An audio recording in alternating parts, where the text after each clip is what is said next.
A single mother dressed casually for a blind date, unaware that he was a billionaire who fell in love with her at first sight. What seemed like a disaster turned into a passion that changed their lives forever. A story that proves true love goes beyond appearances. Subscribe to the channel, leave a like, and comment where you are watching from. The summer rain poured down on Brooklyn with the typical fury of January in New York, turning the streets into small rivers and forcing pedestrians to squeeze under awnings and crowded bus stops. Sarah Johnson watched the storm through the fogged glass of bus 177C, her brown eyes a pure reflection of the accumulated fatigue after yet another 12-hour shift at New York General Hospital. At 34, she bore the marks of someone who fought daily against life. Small wrinkles around her eyes that betrayed sleepless nights, but also a quick and genuine smile that disarmed anyone in the most unexpected moments. The light blue hospital uniform clung to her damp skin from sweat, and she pulled the common elastic that held her wavy brown hair, letting it fall over her shoulders in rebellious waves that refused to obey any attempt at discipline. Her white sneakers, which had long ceased to be white, were worn on the sides, evidence of the thousands of steps taken through the endless corridors of the hospital. In the reflection of the window, Sarah grimaced. She looked exactly like what she was, an exhausted woman who barely had time to look at herself in the mirror. "Sarah, for heaven's sake, you can't show up like this." Carla's voice echoed in her memory. Her best friend since nursing school had insisted so much on this date that Sarah finally gave in, more to rid herself of the insistence than out of real interest. "It's just a coffee, Sarah, my husband's brother-in-law. A nice guy, hard-working, who doesn't care about these appearance things. He specifically asked to meet an authentic woman who doesn't care about appearances." Sarah got off the bus on Aspicuelta Street and ran between the raindrops to the entrance of the Corner Cafe, a small and cozy establishment she recognized from afar but had never entered. The bell on the door jingled as she pushed the glass door, and immediately the aroma of fresh coffee and baked French bread enveloped her tired senses. The atmosphere was simple yet inviting, with rustic wooden tables, mismatched chairs that seemed to have been collected over the years, and a warm yellow light that created an intimate ambience even on the grey afternoon. She scanned the room with her eyes, looking for someone who seemed to be waiting for a companion. That's when her eyes met his. At a corner table, near the window overlooking the busy street, sat a man who completely contrasted with the cafe's laid-back environment. David Anderson was 42 years old and wore an impeccable white dress shirt, navy blue dress, and pants and leather shoes that Sarah was sure cost more than her monthly salary. His black hair had a few grey strands at the temples, slicked back impeccably, and his green eyes watched her with an intensity that made her hesitate at the entrance. But what unsettled her the most was the smile. It wasn't the polite, distant smile she expected from someone clearly used to a very different social standard than hers. It was genuine, warm, as if he were truly happy to see her, even with her appearance of someone who had just survived a war. "Sarah?" He stood up from the chair, and she noticed he was tall, about 6 feet, with broad shoulders that filled the dress shirt well. "I'm David. Thank you for coming, especially after a shift. Carla told me you work nights." His voice was deep and calm, with a heavy New York accent that surprised her. For some reason, she expected something more polished, more distant. "Hi."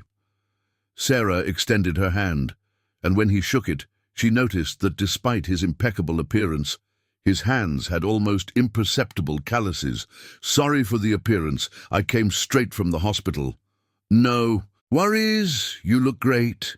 David pulled the chair out for her with a natural gesture, nothing forced.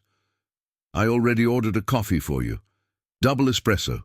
Carla said you survive on caffeine. Sarah laughed, and the sound surprised her. It had been a while since she had laughed spontaneously in the presence of a stranger. Carla talks too much. She settled into the chair, noticing how the upholstery was comfortable despite its simple appearance. But it's true. Caffeine is my official fuel. The waiter, an older gentleman in his 50s with a coffee-stained apron, brought a small steaming cup and a glass of water. Sarah murmured a tired "thank you" and brought the cup to her lips, closing her eyes for a moment as the warm liquid went down her throat. "Tough day?" David asked, resting his elbows on the table with a relaxed gesture that contrasted with his formal appearance. "Every day is." Sarah gave an ironic smile. "But today, we lost a patient in the ICU, a 60-year-old man, heart attack. The whole family was there. It was complicated." She braced herself for the typical awkwardness people displayed when the subject of death came up in casual conversations. Instead, David leaned slightly forward, his green eyes showing genuine interest. "I'm sorry. It must be very difficult to deal with that regularly." "It's part of the job." Sarah shrugged, but something in his expression made her continue. "What hurts the most isn't the death itself, you know? It's the family, seeing the wife of 40 years of marriage trying to wake her husband, the adult children turning back into kids. That's what breaks me." David nodded slowly. "I can imagine. Do you have any psychological support at the hospital to deal with these situations?" The question surprised her. Most people quickly changed the subject when she talked about work. "Theoretically, yes. In practice, it's more complicated." Sarah took another sip of coffee. "The healthcare system has its limitations, right? And when you work 12 hours a day, 6 days a week, there's not much time left for therapy." 6 days a week? David frowned. "Isn't that against labor laws?" Sarah laughed, but it was a bitter laugh.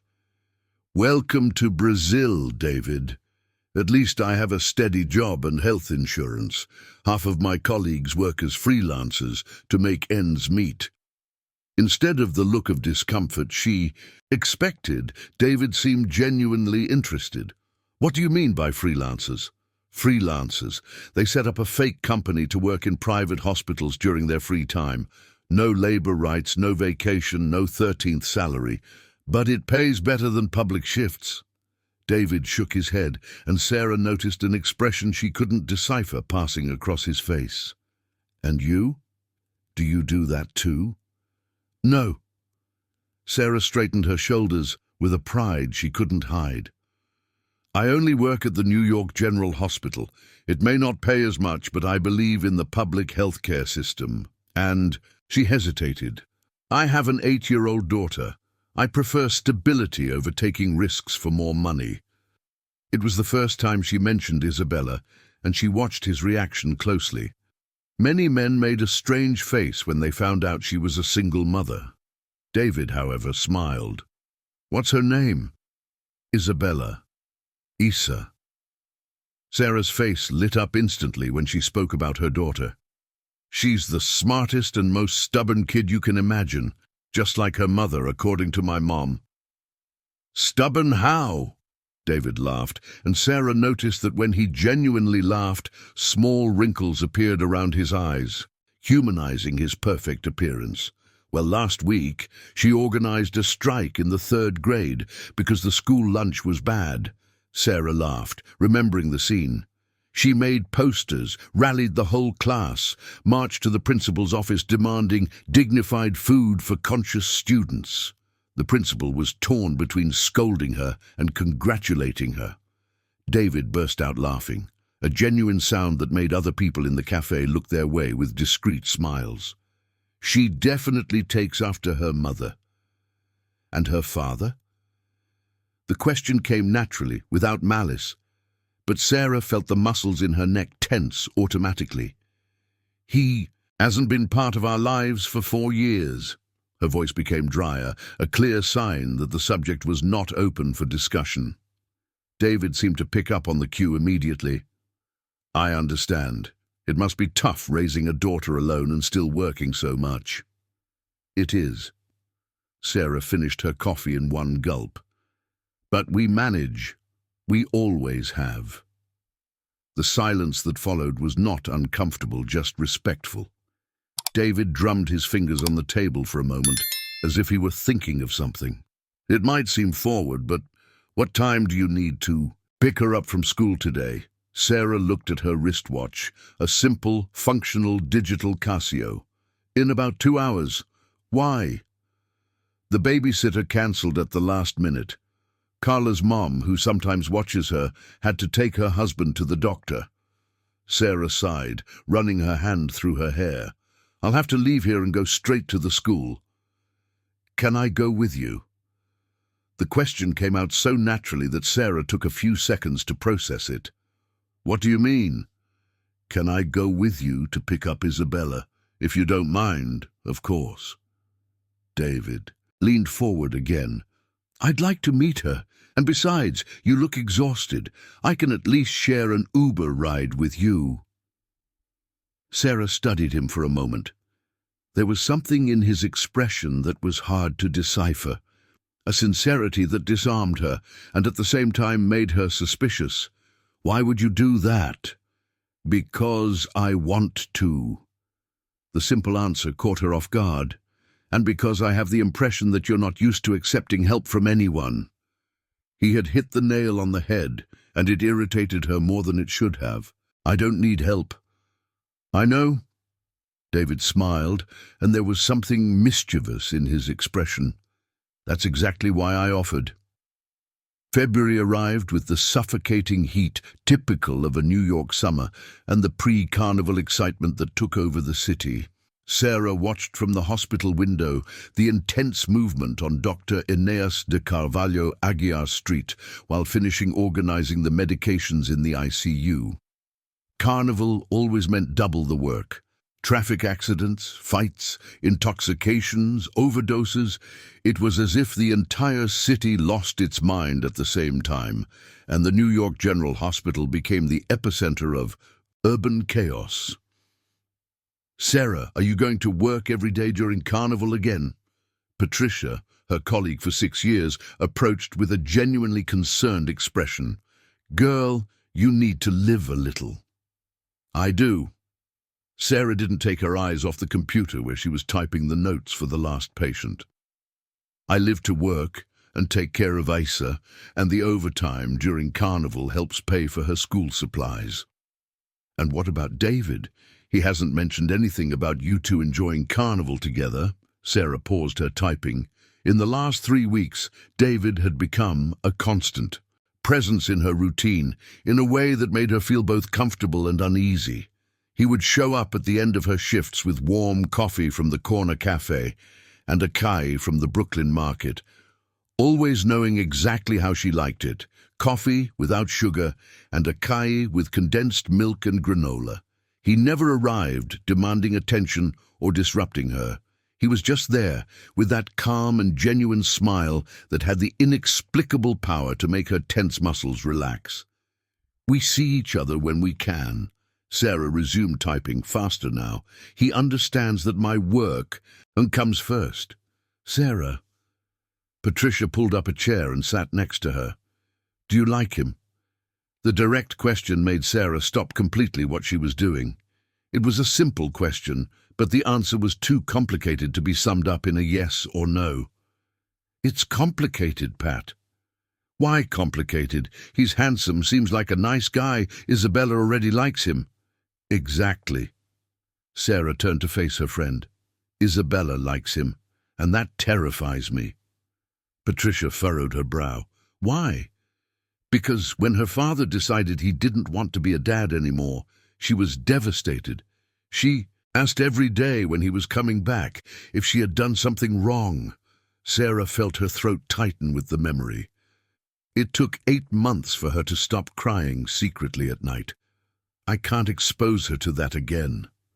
Sarah, not every man is like Rodrigo. I know. Sarah sighed heavily. Rationally, I know. But what if it doesn't work out? What if he gets tired of our crazy routine? What if he finds out that dating a nurse with a daughter isn't as romantic as it seems? Before Patricia could respond, the hospital's intercom echoed through the halls. Code blue, ICU 3, code blue, ICU 3. Sarah jumped from her chair with the agility of someone who had made that move hundreds of times. Patricia followed her, and they both ran through the corridors toward the emergency that awaited them. That's how her life worked, moments of reflection always interrupted by the raw and urgent reality of the hospital. 3 days later, Sarah was at the school gate waiting for Isabella when she saw David approaching down the sidewalk. He was wearing a navy blue polo shirt, jeans, the first time she had seen him without dress clothes, and carrying a paper bag that exuded the unmistakable aroma of fresh pastries. "Pastries from the market," Isabella shouted, running toward him like he was an old friend. "Uncle David, did you bring cheese ones?" "I brought cheese, meat, and heart of palm." David bent down to her level, laughing as Isabella tried to peek inside the bag. "But first, how was school today?" "Boring." Isabella made a dramatic face. "Aunt Marcia got mad because I corrected her in math class. She said 7 times 8 was 54, but it's 56. Sarah watched their interaction with a mix of tenderness and apprehension. In 3 weeks, David had won over Isabella in a way that scared her. He wasn't trying to be the cool uncle who bought everything and let her do whatever she wanted. Instead, he talked to her as if her opinions mattered, had infinite patience to explain how her tablet worked, and had even managed to convince her to eat broccoli by making up a crazy story about magic trees that gave superpowers. "Your mom taught you math well." David affectionately ruffled Isabella's hair. "And you're right. 7 times 8 is indeed 56. "I know," Isabella straightened up with pride. "Mom taught me the whole multiplication table during the break. Isa, let's go home. I need to rest a bit before my shift." Sarah approached, noticing how David automatically stood up and offered the bag for her to carry. "Mommy, can Uncle David have lunch with us today?" Isabella took his hand with absolute ease. "Please, I promise I'll eat all my salad." Sarah hesitated. It was Saturday. She had a shift at 6 in the evening, and she really needed to rest. Having David at home for a few hours meant she had to stay on guard, make sure the house was at least somewhat tidy, that she didn't look like a zombie. "Of course he can." The answer slipped out of her mouth before her mind could censor her. "But we're going to keep it simple." "I'll cook," David said naturally, as if it were the most obvious thing in the world. "How about spaghetti and meatballs? Isa can help me." "Can I?" Isabella practically jumped with joy. "Can I make the meatballs?" Sarah watched them as they walked through the streets of Brooklyn toward her apartment. David greeted the street vendors by name. "Hi, Mr. Johnson, how's the family?" Stopped to pet the dogs of homeless people and always paid in cash, leaving tips that Sarah noted were generous but discreet. There was something in his gestures that intrigued her. He knew the neighborhood not as a visitor, but as someone who truly lived there. He knew that at the corner of Harmony Street was the best market pastry, that the newspaper vendor saved copies of the crossword magazine Isabella liked, and that at the pharmacy on Aspicuelta, the pharmacist explained medications with infinite patience to the neighborhood's elderly. "Do you live nearby?" Sarah asked as they climbed the steep hill of Sunflower Street. "There," David discreetly pointed to a modern building at the end of the street. "3rd floor. I moved here about 2 years ago. Alone." "Alone?" He smiled, but there was something melancholic in his expression. "I've always wanted to live in Brooklyn. It has a different energy, right? More human." Sarah nodded. That was exactly what she loved about the neighborhood, the sense of community, that people still knew each other, greeted each other, cared for one another. When they arrived at her, Apartment on the second floor of an 80s building, Sarah suddenly felt self-conscious. The place was small, 2 bedrooms, a living room, and an open kitchen, but clean and organized. The walls were white, decorated with Isabella's drawings framed in simple frames that she had made herself. The sofa was a 2-seater, bought used but in good condition, and the dining table had space for 4 people, although there were rarely more than 2 there. What a cozy home! David observed the environment with genuine approval, stopping in front of a whole wall dedicated to Isabella's drawings. And certificates. Wow, Isa, you really are an artist. That one I made for Mother's Day, Isabella ran over, to show a drawing where 2 stick figures, one tall and one small, were holding hands in front of a hospital. It's me and Mom! David studied the drawing seriously, as if he were analyzing a masterpiece. It's beautiful. You even drew Mom's uniform perfectly. Sarah felt something strange in her chest, seeing him genuinely paying attention to their daughter's work. Robert had never shown real interest in Isabella's things, always somewhat distracted, always in a hurry to go, do adult things. Well, I'll change quickly. Sarah headed to the bedroom but stopped at the door. David, are you sure you want to cook? I can make something simple. I'm sure. He was already exploring the kitchen with the ease of someone who knew how to cook for real. Relax. You both deserve to be pampered today. Sarah disappeared into the bedroom, and David turned to Isabella, who was watching him with curiosity. Uncle David, do you like my mum? The direct question from an 8-year-old caught him completely off guard. I like her a lot. David bent down, to be at her level again. Why? Because she smiles when you text her. Isabella whispered as if she were sharing a secret. And she never smiles when she's on her phone. Only when it's you. David felt something warm spreading through his chest. And you? Do you like it when I come here? I do. Isabella nodded vigorously. You explain things without getting impatient, and Mum seems less tired when you're here. Less tired? Yeah. She always looks like she's carrying a really heavy backpack, but when you come, it's like the backpack gets lighter. Isabella's insightful observation moved him more than it should have. That was exactly what he wanted to do, relieve the weight that Sarah carried on her shoulders, even if she still didn't trust him enough to share that burden completely. Isa. Sarah returned from the living room wearing a comfortable top and jeans, her hair down over her shoulders. Stop interrogating David. I wasn't interrogating, Isabella protested. I was just asking if he likes you. Sarah stopped in the middle of the living room, her face instantly turning red. David laughed, finding it adorable how she still felt awkward with displays of affection. And I said I like her a lot, David said, looking directly at Sarah. A lot. The moment was interrupted by the shrill sound of the intercom. Sarah frowned. She wasn't expecting anyone. Who is it? Sarah, it's me, Carla. I need to talk to you urgently. Sarah pressed the button to open the gate, and a few minutes later, Carla appeared at the apartment door, breathless and with an expression that suggested she brought bad news. Hi, David. Carla greeted him quickly before turning to Sarah. I need to talk to you. It's about Isabella. Sarah felt her stomach drop. What happened? The school called. There are some cases of dengue in her class. 3 kids have already been hospitalized. The cherry blossoms were in full bloom around the city as March arrived, painting New York with vibrant tones that contrasted dramatically with the emotional turmoil dominating Sarah's life.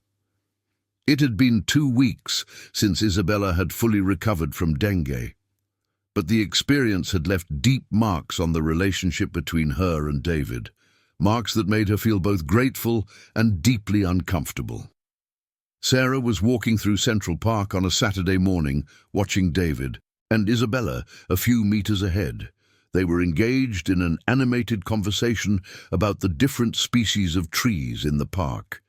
David was pointing at the cherry blossoms, explaining why they bloomed at specific times, while Isabella asked 1,000 questions with the insatiable curiosity typical of an 8-year-old.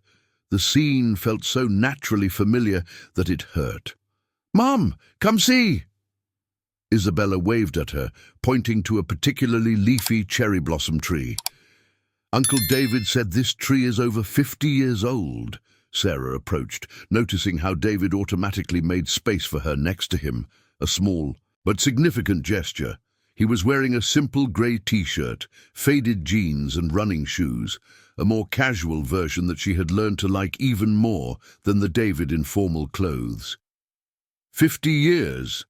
Sarah feigned astonishment to please her daughter.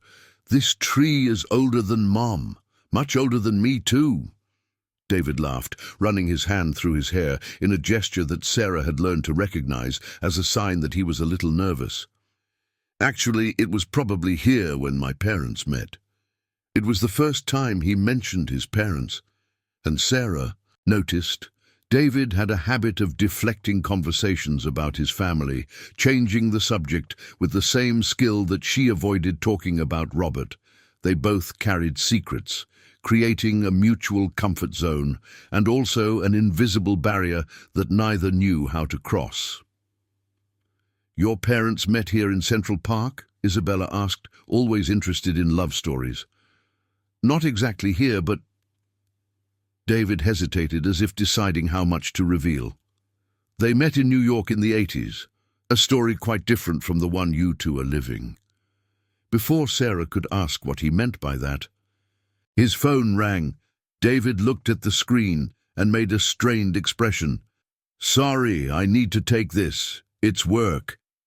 He stepped away a few paces, answering with, "Hello, Dr. Mendonça," which immediately caught Sarah's attention. Dr. Mendonça was the clinical director of New York General Hospital, the same man who had expedited Isabella's tests during her dengue with a speed that had left Sarah intrigued and suspicious. Sarah pretended to pay attention to Isabella, but strained her ears to catch fragments of David's conversation. "No, I can't today. I'm with important people. Let's push it to Monday. Yes, I know the hospital in Alphaville is. Transfer the patient if necessary." Hospital in Manhattan. Sarah felt something cold settling in her stomach. Manhattan was synonymous with economic elite, expensive private hospitals, a world completely different from hers. Why would David be talking about a hospital in Manhattan? "Are you okay?"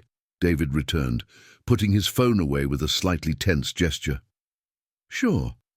Sarah forced a smile. "Working on a Saturday is tough, right?" "Yeah."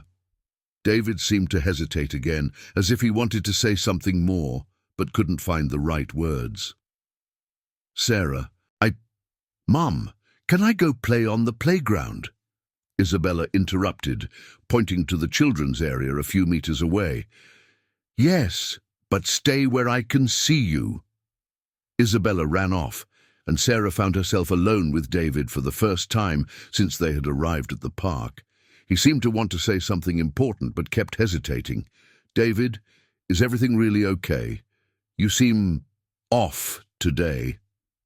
"Sarah, I need to tell you something."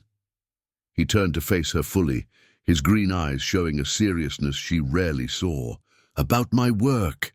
Sarah felt her heart race. For weeks, she had sensed he was hiding something important, and now it seemed she would finally know what it was. "What is it?" David took a deep breath, clearly struggling with the words. "I don't work for anyone.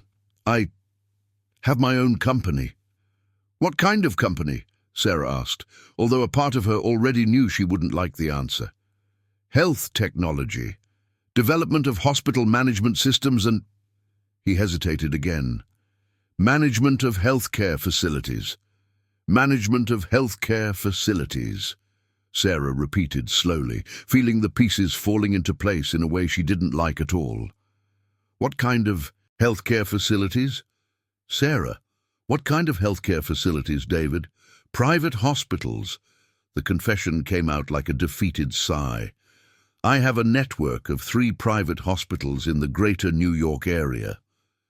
Sarah's world stopped for a moment. Hospital in Manhattan. Dr. Smith treating him with deference, the ease with which Isabella's exams had been expedited, his fluency in discussing the healthcare system. Everything made sense now, and that sense made her furious. You have a network of private hospitals. Her voice was strangely calm, which anyone who knew her would recognize as a sign of danger. And you didn't think this was relevant information to share with the nurse who works in public health care? Sarah, let me explain. Explain what? Sarah stepped away from him, crossing her arms. Explain that you lied to me for 2 months? I never lied. You lied by omission. Her voice rose, causing some people in the park to look in their direction. You let me talk about the difficulties of public healthcare, about how hard it is to get exams, about how the system is underfunded, and all the while you are part of the problem. How am I part of the problem? Sarah laughed, but it was a bitter sound, devoid of humor. David, do you have any idea how many doctors leave public healthcare to work in private hospitals like yours? How many resources are diverted from public healthcare to support elite hospitals? My hospitals create jobs, pay taxes, for those who can afford to pay. Sarah felt tears of anger burning her eyes. While I work 12-hour shifts to save the lives of people who can barely afford transportation to the hospital, you profit off healthcare. David ran a hand through his hair, clearly frustrated. Sarah, it's not like that. My work saves lives too. The systems I develop are also used in public hospitals. New York General Hospital uses my ICU management software. The information hit her like a punch to the stomach. What did you say? The ICU management system where you work. I developed it. Sarah stared at him in total shock. The software she used every day, that made her job easier, that helped her organize medications and track patients, had been created by him. You... She struggled to process the information. You watched me work. You saw me use your system. And you said, nothing. Sarah, please, Mom. Isabella came running from the playground, interrupting the discussion at the most tense moment. Can I have some water?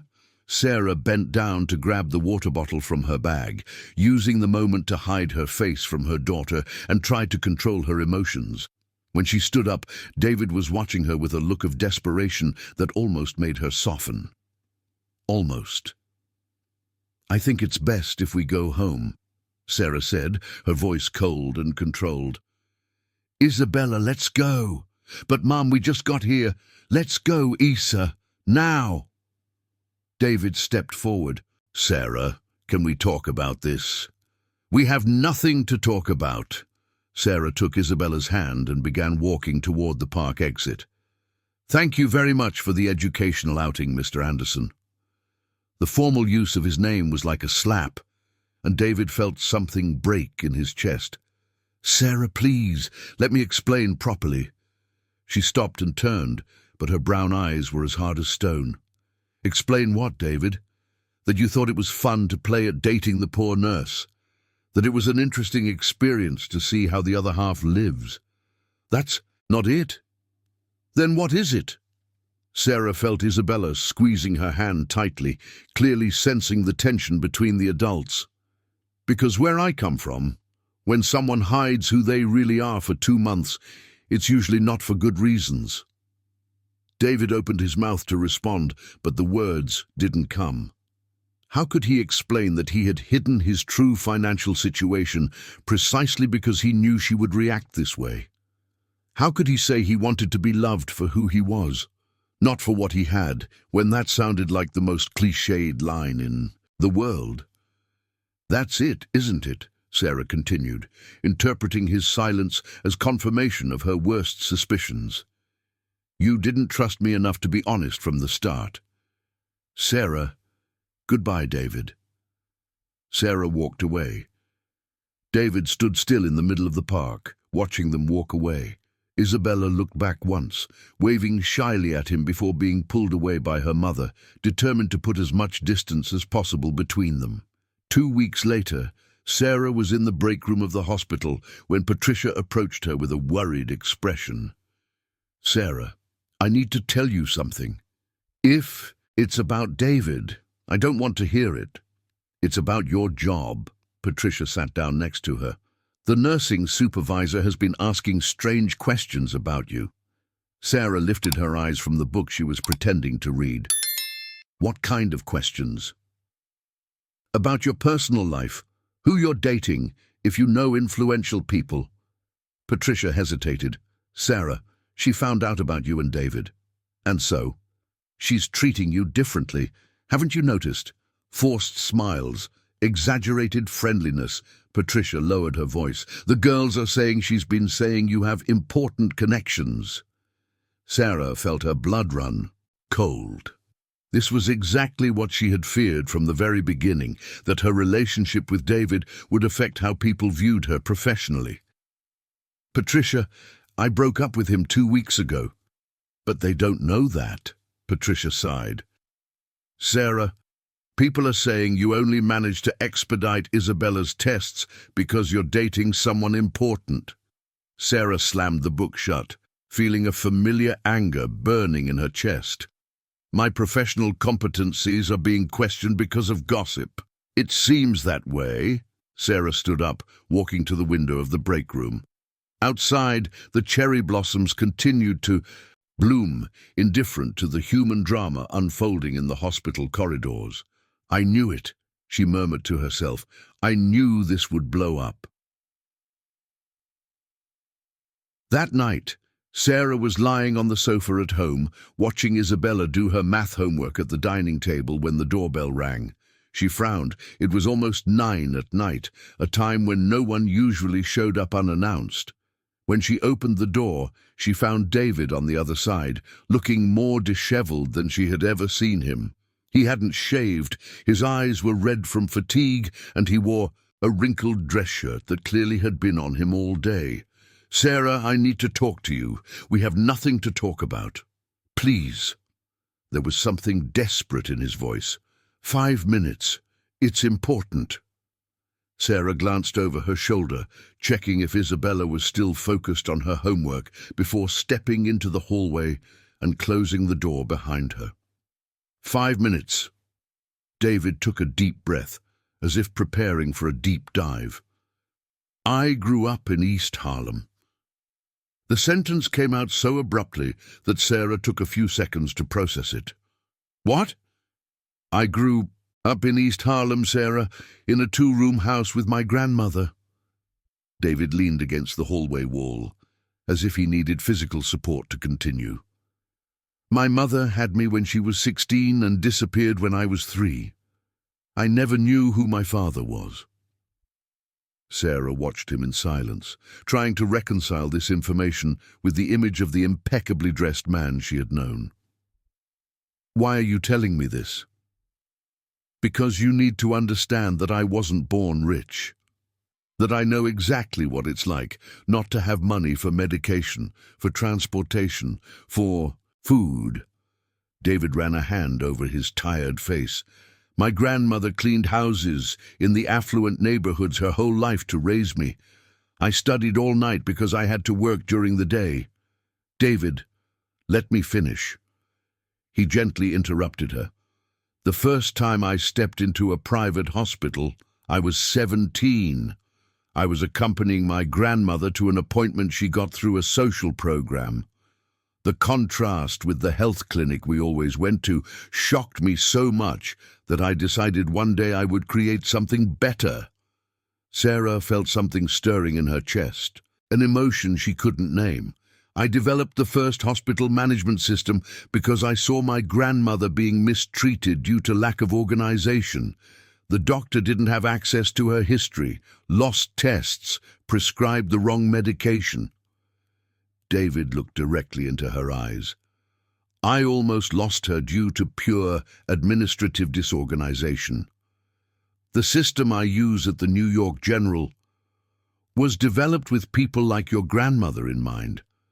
For patients who need every minute to count, who need every piece of information in the right place. David stepped away from the wall. I don't profit from healthcare. Sarah, I invest in it. Sarah felt her defenses starting to crumble, but there was still one question that deeply troubled her. Why did you hide this from me? Why didn't you tell me from the beginning? Because... David hesitated, then sighed heavily. Because every time people find out how much money I have now, they change. They treat me differently. And I wanted you to know me first as a person, not as a net worth. You didn't trust me. I was in love with you. The confession came out low, intense. And I was afraid you would see me as just another rich guy wanting to play philanthropist. Sarah leaned against the apartment door, feeling her legs weaken. You said... were? David took a step closer, his green eyes shining with an intensity she recognized, but had tried to ignore. I am in love with you, Sarah, with the woman who works 12 hours to save lives, who raises an amazing daughter alone, who has the courage to argue with me in the middle of Central Park because she stands up for her beliefs. He smiled, and there was sadness in that smile. I'm in love with the woman who uses my software every day without knowing that I created it, and who uses it to do exactly what I envisioned when I developed it. Save lives. Sarah felt tears burning in her eyes. David, you're right not to trust me. I should have told you from the beginning. David took a step back. But I needed you to know that I understand your struggle because I've lived it too. And everything I've built, I built thinking of people like you. Before Sarah could respond, the apartment door swung open and Isabella appeared in her pajamas. Uncle David! She threw herself into his arms with her usual ease. You disappeared! I thought you didn't like us anymore. David hugged the girl, closing his eyes for a moment. Never, princess. I would never stop liking you. Sarah watched the scene, feeling her heart break and mend at the same time. Whatever happened between her and David, Isabella didn't deserve to pay the price for her insecurities. Isa, go back inside. Finish your homework and brush your teeth. Sarah said softly. Is Uncle David staying for snack? Sarah and David exchanged glances over Isabella's head. There were so many unresolved issues between them, so many questions that needed to be discussed. Not today, princess. David kissed Isabella's forehead. But we'll see each other soon, okay? Isabella nodded, gave him one last hug, and went back inside. Sarah and David were alone in the hallway again, the weight of everything that had been said hanging between them. Sarah, I know I broke your trust, and I know it will take time to regain it if I can. David began to step away. But I want you to know that every word I said to you was true. Every feeling was real. He turned to leave, but Sarah's voice stopped him. David, he turned, hopeful. Thank you for telling me the truth. It was little, but it was a start. David smiled, a small but genuine smile, and waved before disappearing down the stairs. Sarah stood in the hallway for several minutes, trying to process everything that had happened. When she finally entered the house, she found Isabella waiting in the living room with an expression far too serious for an 8-year-old. Mummy, did you and Uncle David fight because he has more money than us? Her daughter's direct question caught her completely off guard. Where did you hear that? I heard you talking in the park. Isabella sat on the sofa, swinging her little legs. Is that why you got mad at him? Sarah sat next to her daughter, struggling to find the right words for a conversation she hadn't expected to have so soon. It's complicated, sweetheart, but he's nice to us. Isabella frowned. And he made you smile. Why does it matter if he has money? Sometimes, Sarah thought, children had a clarity that adults lost along the way. You're right. Sarah hugged her daughter. Sometimes Mommy gets confused about adult things. Are you going to apologize to him? Maybe. Sarah kissed the top of Isabella's head.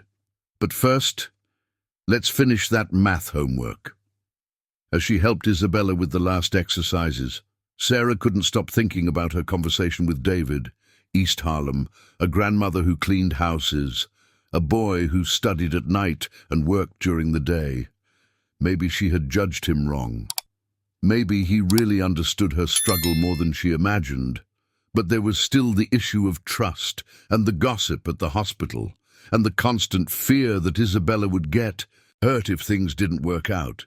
These were questions that didn't have easy answers, but for the first time in 2 weeks, Sarah allowed herself to consider that it might be worth trying to find those answers.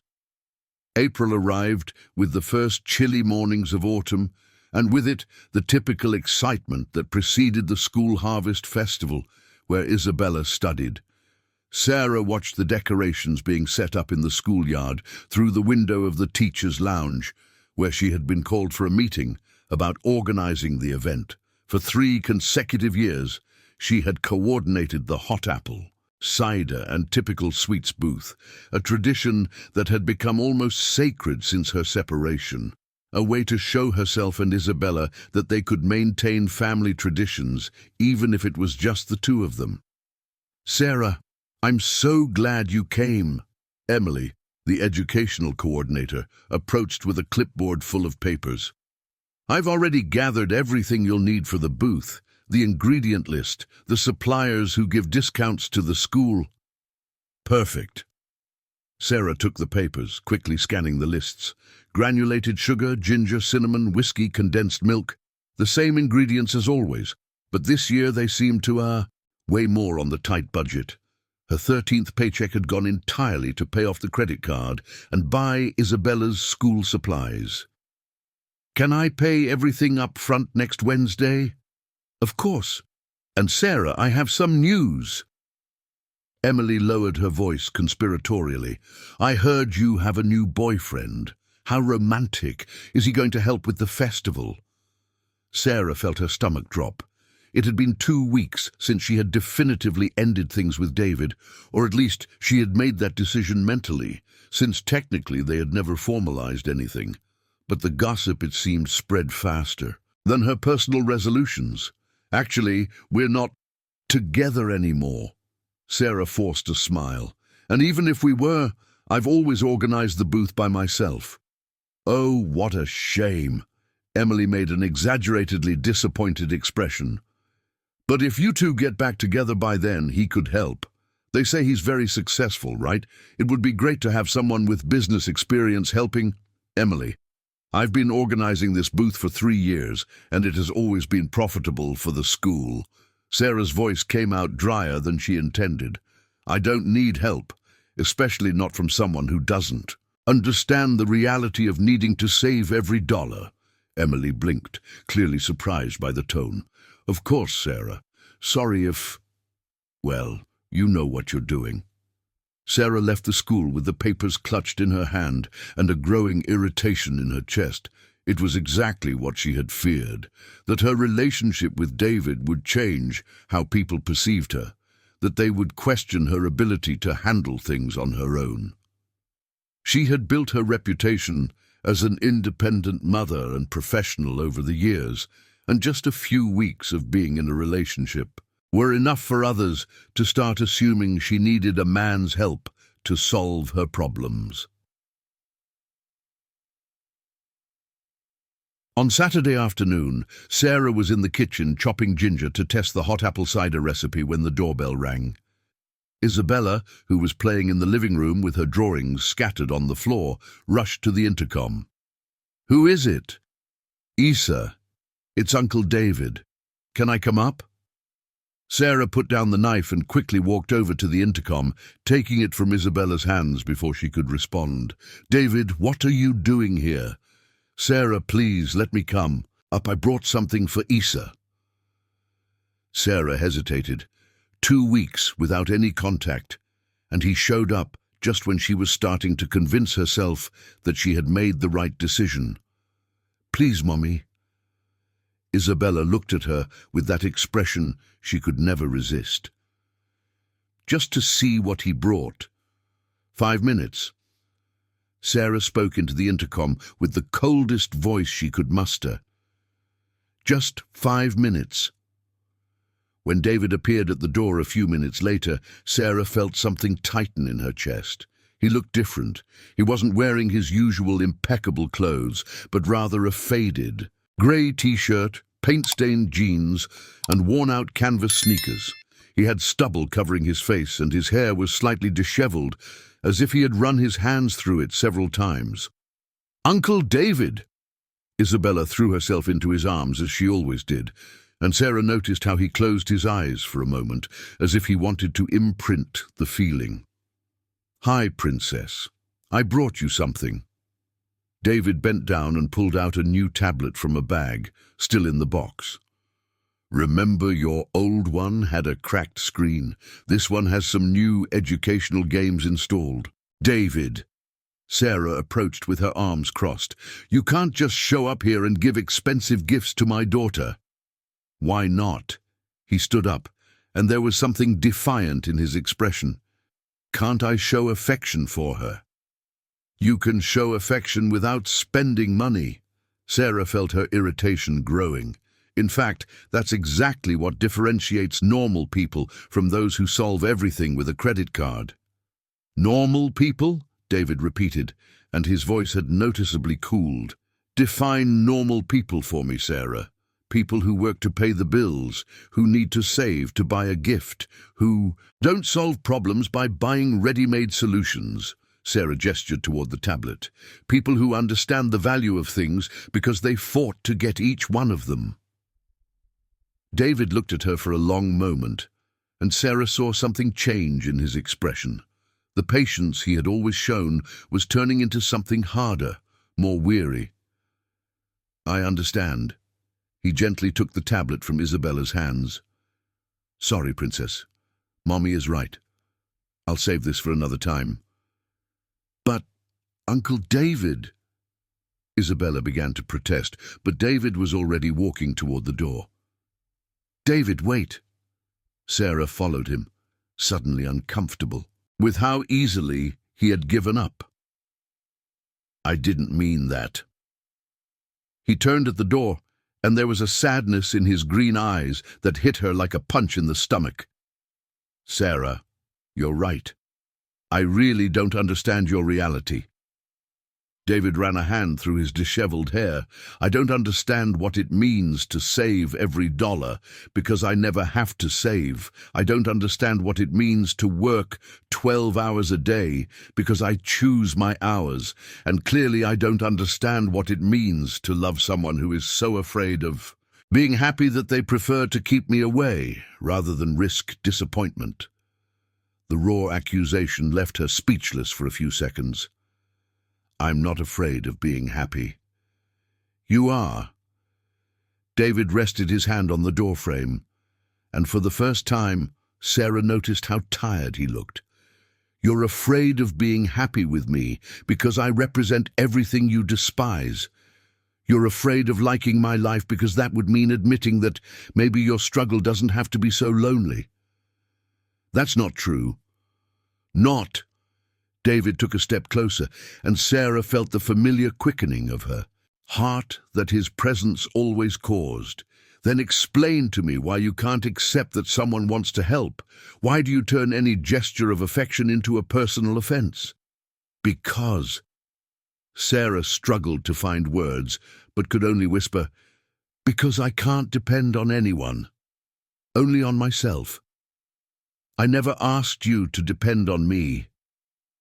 David spoke softly, but there was an intensity in his voice that made her listen to every word. "I just asked you to let me love you." Before Sarah could respond, he was already going down the stairs. She stood at the door for several minutes, listening to the sound of his footsteps fading away and trying to understand why she felt as if something important had just slipped through her fingers. On the following Monday, Sarah was at the hospital organizing the morning medications when Carla appeared in the ICU with an expression that mixed curiosity and concern. "Sarah, I need to tell you something about David." "Carla, I already said I don't want to." "It's about his family." Carla interrupted her. "About how he really grew up." Sarah stopped what she was doing. "What do you mean?" "I talked to my husband yesterday. You know they met at work, right?" Carla leaned in closer, lowering her voice. "David never talks about his past, but Diego knows the whole story." "What story?" "Sarah, he grew up in East Harlem, in a two-room house with his grandmother." Carla leaned against the nurse's station. "His mother ran away. When he was little, his grandmother raised him alone, cleaning houses for wealthy families in the South Side." Sarah felt something cold settle in her stomach. It was exactly what David had tried to tell her that night in the hallway, but she had been so focused on her own anger that she hadn't really absorbed the information. "He studied at night his whole life because he needed to work during the day," Carla continued. "He got a scholarship at NYU and graduated in computer science. Diego said he lived in a boarding room on the east side and took the bus to university, almost a 2-hour commute." "Carla, the first money he earned developing software, do you know what he did?" Carla didn't wait for an answer. "He moved his grandmother out of the house in East Harlem and bought a small house in St. Michael's. The old lady still lives there. He visits her every Sunday." Sarah leaned against the counter, feeling her legs weaken. "Why are you telling me this?" "Because you're being unfair to him," Carla said, with the frankness that only long-time friends allowed themselves. "You're judging him for what he has today, not for what he went through to get there. He should have told me. And would you have believed him?" Carla raised an eyebrow. "Sarah, you were so determined to see him as a rich playboy that you didn't even let him explain properly." Sarah closed her eyes, remembering the conversation in the hallway. David had tried to tell her everything, about his grandmother, about East Harlem, about growing up without money, and she had been so focused on her own pain that she hadn't really listened. "There's one more thing." Carla hesitated. "The app he developed, the hospital management system?" "What about it?" "He donates the licenses to all public hospitals in Greater New York, for free." Carla watched the shock on Sarah's face. "St. Andrew's, Guarulhos General Hospital, they all use his system without paying a dime." Sarah felt as if the ground had disappeared beneath her feet. "How do you know this?" "Because Diego works in the IT department of the hospital. He's the one coordinating the implementation of the system here." Carla gently touched Sarah's arm. "Sarah, you use his work every day to save lives, and he never charged anything for it. I need to think." "You should, but think fast." Carla turned to leave but stopped at the door. "Because a man like David, who is wealthy, handsome, intelligent, and has a heart as big as the world, won't stay single for long." Sarah spent the rest of her shift on autopilot, doing her mechanical tasks while her mind processed everything she had discovered. David was not the rich, distant man she had imagined. He was someone who knew struggle, who had lived the reality she faced every day, who had built everything he had from absolutely nothing. And she had been cruel to him. She had judged him wrongly, assumed the worst, and let her pride and past traumas speak louder than the evidence of his character that was right in front of her. When she got home that night, she found Isabella sleeping on the sofa, with a half-finished drawing spread out on the coffee table. It was a drawing of 3 people, 2 women and a man, holding hands in front of a house. In the lower corner, in the child's careful handwriting, it read, "My family." Sarah sat down next to her daughter, looking at the drawing with a tight heart. Isabella had included David in her definition of family, and she had simply pushed him out of their lives. She picked up her phone, typed, and deleted messages to David at least 10 times. What to say? How to apologize for judging someone so harshly who had only tried to love them? Finally, she typed something simple. "Can we talk?" The response came almost immediately. "Of course. Whenever you want." Sarah looked at Isabella sleeping, at the drawing of the family that included a man she had pushed away out of pride and fear, and made a decision. Tomorrow, she would go to David's grandmother's house in St. Michael's. She would meet the woman who raised the man she was in love with, even if it was too late to fix what she had broken, because Carla was right. She had been unfair, and maybe it was time to swallow her pride and fight for something worth it, even if it meant admitting she had been completely wrong. The first cold mornings of May arrived in Greater New York with that characteristic humidity that seemed to seep into the bones, and Sarah pulled her wool coat tighter around her body as she walked down Ibitirama Street in St. Michael's. She had spent the entire morning searching for David's grandmother's house, armed only with an address that Carla had managed to pry from her husband after much insistence and a courage that wavered between determination and pure terror. The neighborhood was exactly what she expected: simple houses, paved streets, but with uneven sidewalks, small family businesses on every corner. There was a vibrant life there. Children playing in the street, neighbors chatting over the fence, the smell of lunch being prepared wafting from open windows. It was an America she recognized, an America that made sense. When she finally found number 247, Sarah stopped in front of a single-story house painted light blue, with a tiny garden in front where a few plants grew in makeshift pots. Empty. Paint cans turned into flower boxes. The house was simple but well kept, with white-painted window bars and a wooden door that had once been blue but now showed signs of wear from time. Sarah took a deep breath and rang the doorbell. The woman who opened the door was about 78 years old, with hair.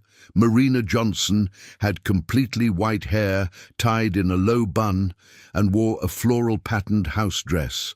Her eyes, the same intense green as David's, examined her with curiosity mixed with a natural distrust of someone who had lived long enough to know that not all visitors bring good news. "Good afternoon. Are you Mrs. Johnson?" "I am. Who's asking?" Sarah felt her mouth dry. "I'm Sarah, David's ex-girlfriend." Mrs. Johnson's expression changed instantly. Distrust gave way to a genuine smile that transformed her face completely. "Oh, Sarah!" She opened the door wide. "My God, come in, dear. David talks about you all the time." "He does?" Sarah hesitated at the entrance, suddenly aware that she perhaps should have given a heads-up about her visit. "He does. Sit here, I'll make some fresh coffee." Mrs. Johnson guided her into a small but cozy room, with a two-seater sofa covered by a crocheted blanket, an old television on a wooden shelf, and walls adorned with photographs. David as a child, David as a teenager, David graduating from college, David opening hospitals. Sarah sat on the sofa, observing the photos, while Mrs. Johnson busied herself in the kitchen. One photo particularly caught her attention. David at around 10 years old, too skinny, wearing a school uniform that was clearly too big for him, but smiling with genuine happiness next to a visibly younger Mrs. Johnson. This was the day he passed the entrance exam for NYU. Mrs. Johnson returned with a tray containing steaming coffee, sugar bread, and homemade corn pudding. "I cried so much with pride that I soaked the whole kitchen. He told me you raised him alone." "I did." Mrs. Johnson sat next to her, pouring coffee into small, simple china cups. "Sylvia, my daughter, was very young when she had him, just 16. She didn't even know how to change a diaper properly." Sarah took a sip of the coffee. Strong, sweet, exactly what she needed. "And his father?" "Disappeared when he found out he was going to be a dad." Mrs. Johnson sighed. Sylvia tried to raise David for 2 years, but it was too much. She worked in a beauty salon, earned very little, lived in a boarding house. One day, she showed up here with the boy in her arms and said, "Mum, I can't do it. Please take care of him for me." Sarah felt something tighten in her chest. "And you accepted?" "He was my grandson," Mrs. Johnson said, as if it were the most obvious thing in the world. "Of course I accepted. Sylvia promised she would come back when she got herself. Together. But she never did." Does David miss her? He missed her a lot when he was little. He always asked when Mommy was coming back. Mrs. Johnson stirred the sugar in her coffee slowly. But after a few years he stopped asking. He said he already had enough family with me. Sarah looked at a photo of David as a teenager, too serious for his age, wearing a work uniform. Did he work at a young age? Since he was 14. Mrs. Johnson followed Sarah's gaze.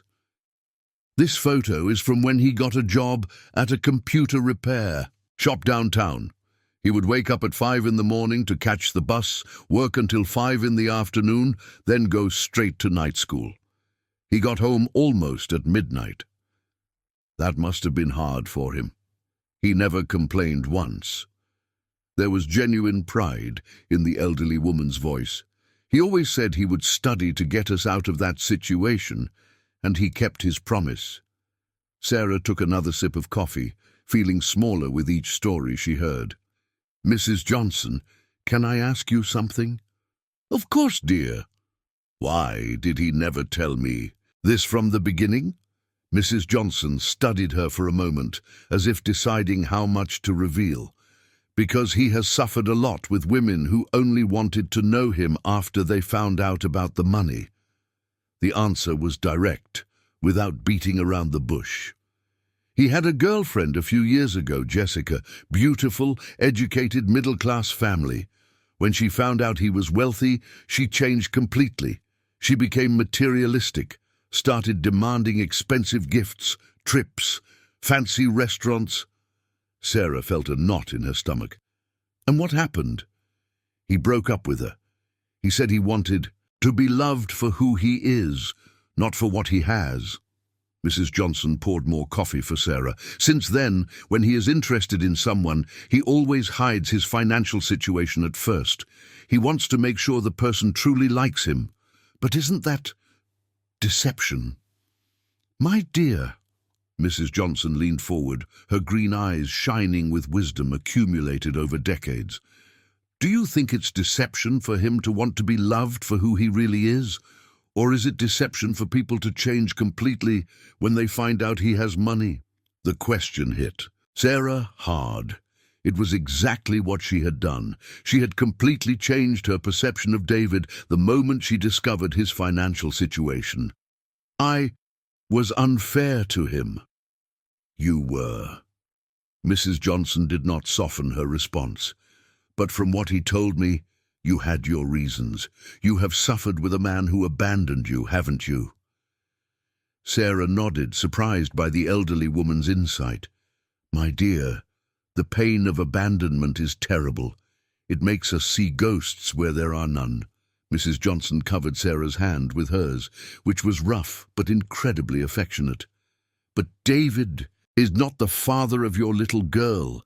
He is not going to abandon you." "How can you be sure?" "Because I raised him." The answer came immediately, laden with absolute conviction. "And because I saw how he talked about you two in the last few weeks. That boy is truly in love for the first time in his life." Sarah felt tears burning in her eyes.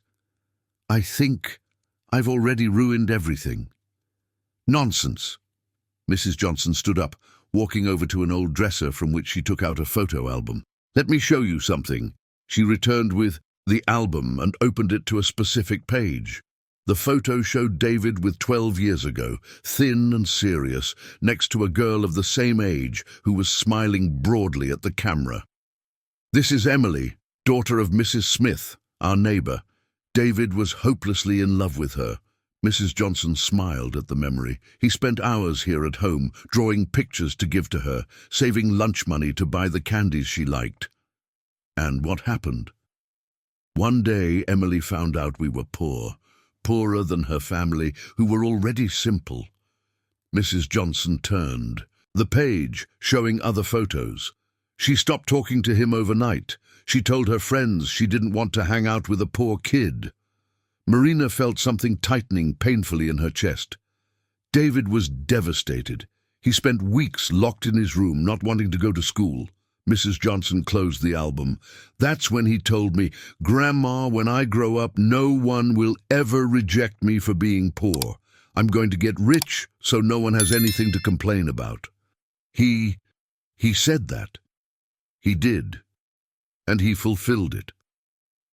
Mrs. Johnson looked directly into Marina's eyes. "But you know what's funny? Now that he's rich, they reject him for that too." The observation hit Marina like a punch in the stomach. It was exactly what she had done. She had rejected David for being wealthy, just as Emily had rejected him for being poor. "Mrs. Johnson, I didn't know." "Of course you didn't know. No one knows anyone's story just by looking." The elderly woman stood up again. "But now you know. The question is, what will you do with this information?" Marina was silent for a moment, processing everything she had heard. David was not the privileged man she had imagined. He was someone who knew struggle, who had lived in poverty, who had built everything from nothing. And he had tried to protect his heart, both hers and his own, by hiding his financial situation until he was sure they could trust each other. "Is he here?" Marina suddenly asked. "No, dear. He always comes to have lunch with me on Sundays, but today there was an emergency at the hospital." Mrs. Johnson checked the clock on the wall. "But he shouldn't be long. Do you want to wait?" Marina hesitated. Part of her wanted to run away, go home, process everything she had discovered before facing David. But another part, the part that was tired of running, tired of being afraid, knew it was time to be brave. "I want to," Mrs. Johnson smiled. "Great, I'll heat up lunch. I made barbecue today, David's favorite food." As Mrs. Johnson moved around the kitchen, Marina stayed in the living room looking at the photographs on the walls. There was a clear progression there, the thin, serious boy gradually transforming into a determined teenager, then into a proud college student, and finally into the successful man she had known. But in all the photos, one thing remained constant: the eyes, the same intense green eyes that had captivated her since their first meeting, always carrying a depth that she now understood much better. "Marina!" David's voice coming from the front door made her jump off the sofa. "David, I'm glad you're here. You have a visitor!" Mrs. Johnson shouted from the kitchen. David appeared in the doorway and stopped completely upon seeing Marina there. He was wearing jeans, a white dress shirt with the sleeves rolled up, and looked visibly tired, but the expression that crossed his face upon seeing her was pure shock. "Marina, what? How did you—" "Carla gave me the address." Marina stood up, suddenly nervous. "I needed to talk to you." David looked from Marina to his grandmother, who had appeared in the kitchen doorway with a conspiratorial smile and seemed to understand immediately what had happened. "Grandma, you told her—" "I told the truth you should have told from the beginning." Mrs. Johnson crossed her arms.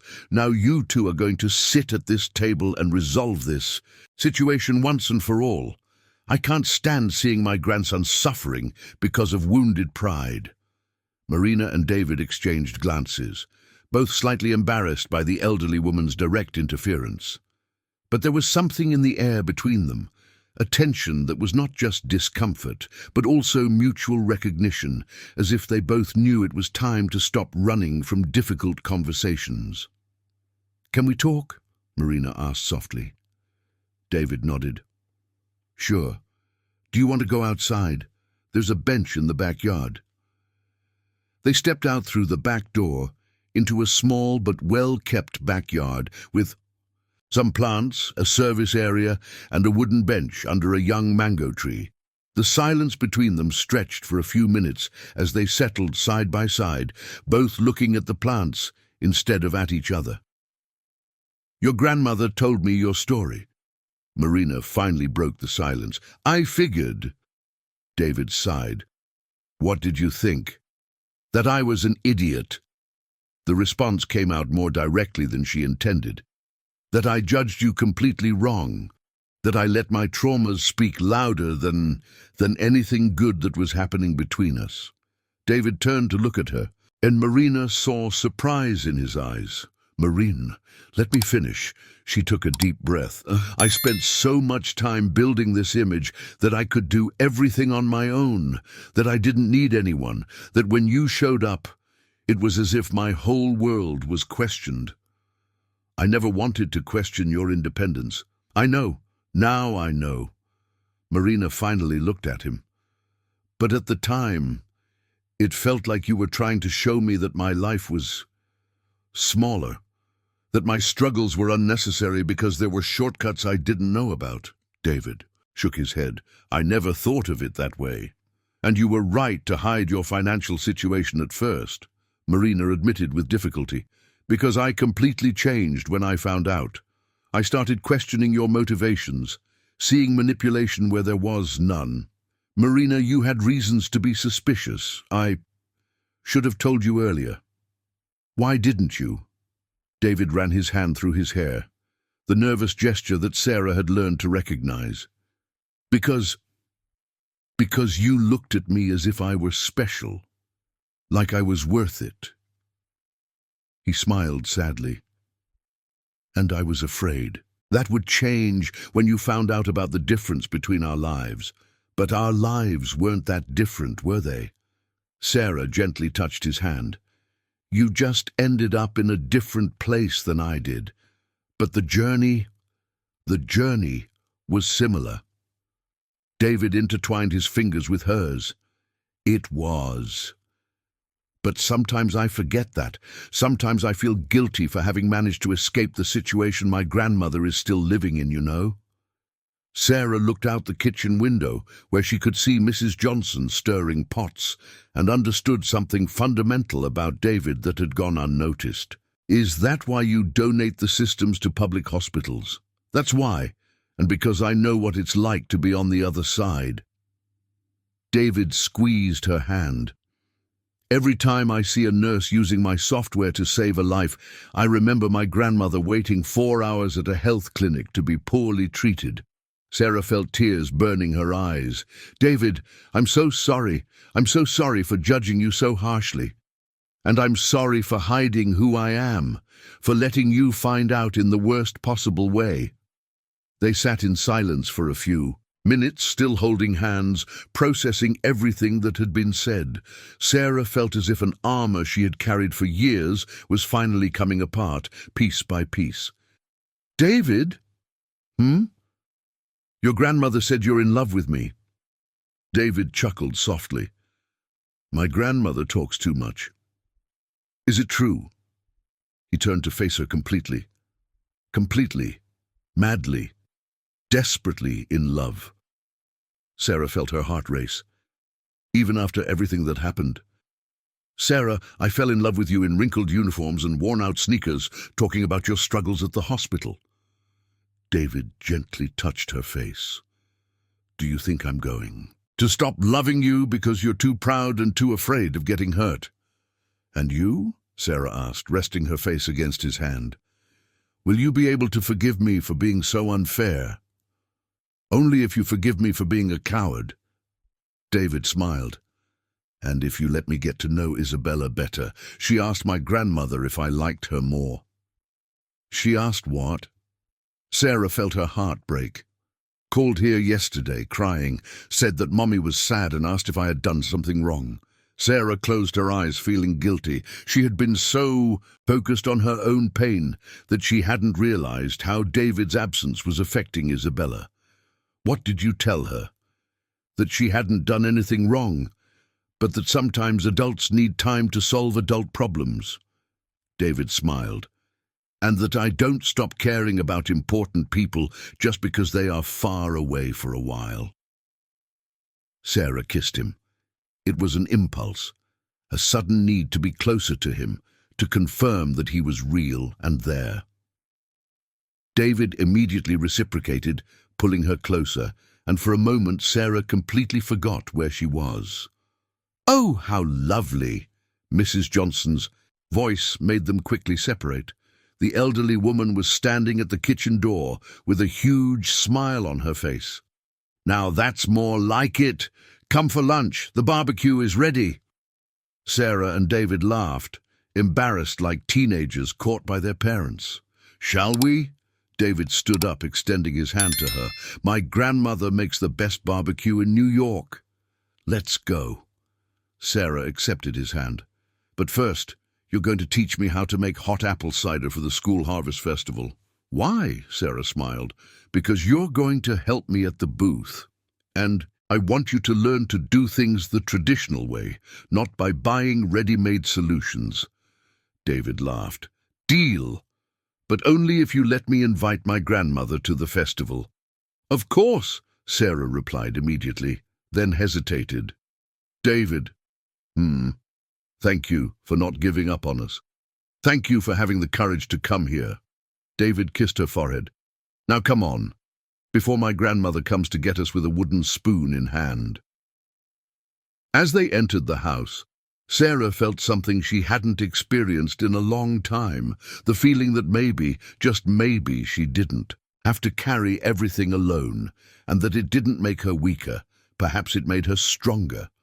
The intense cold of June arrived in New York with a cruelty that the city rarely experienced, bringing with it that kind of cold humidity that penetrated clothes and settled in bones.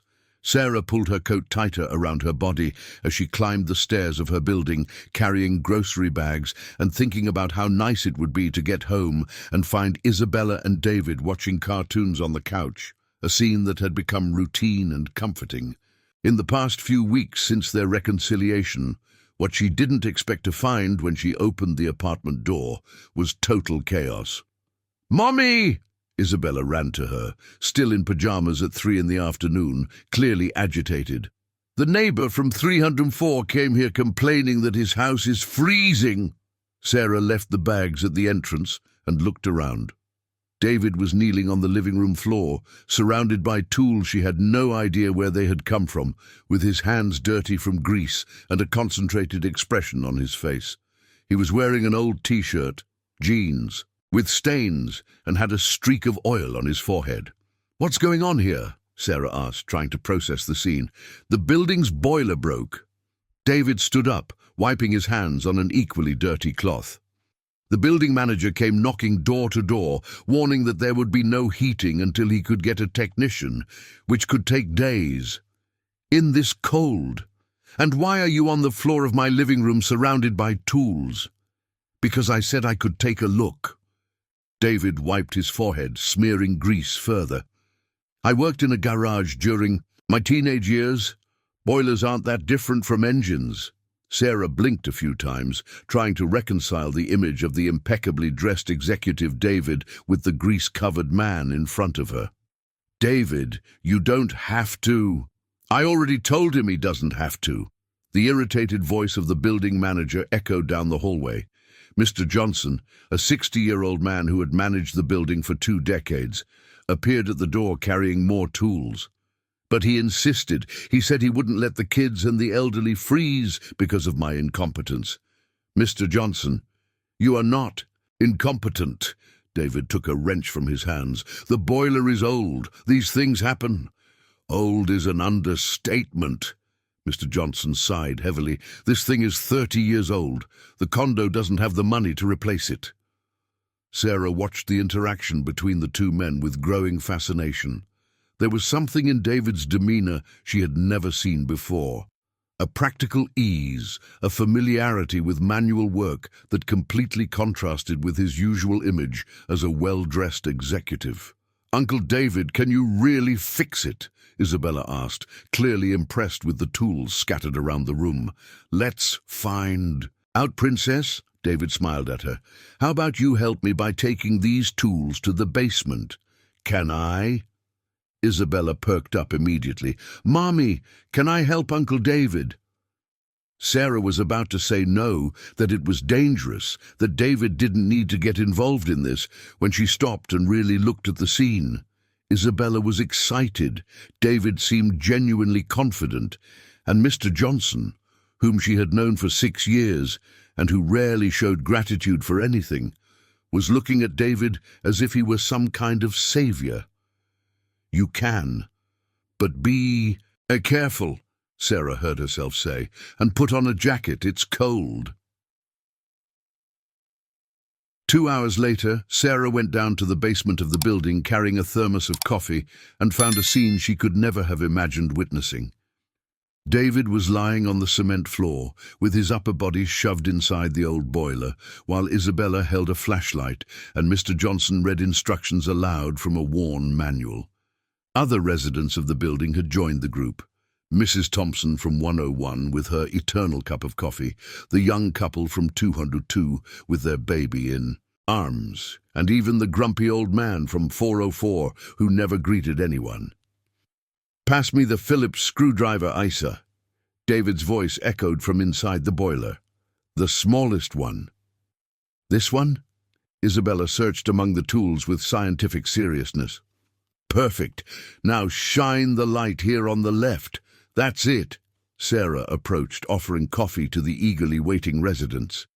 The atmosphere was strangely festive, as if the boiler breakdown had turned into a kind of community event. "Sarah, your boyfriend is a blessing," Mrs. Thompson whispered to her. "He's been down there for 2 hours, doesn't charge anything, and even brought his own tools." "Does he really know about this stuff?" the young father from 202 asked, clearly impressed. "It seems so," Sarah replied, still processing this new facet of David. "Done!" David's voice echoed again, now with a triumphant tone. "Mr. Johnson, you can turn it on now." The building manager approached the control panel with a skeptical expression, but when he activated the boiler, the equipment came to life with a soft, steady rumble. "I can't believe it," Mr. Johnson murmured, checking the gauges. "It's working."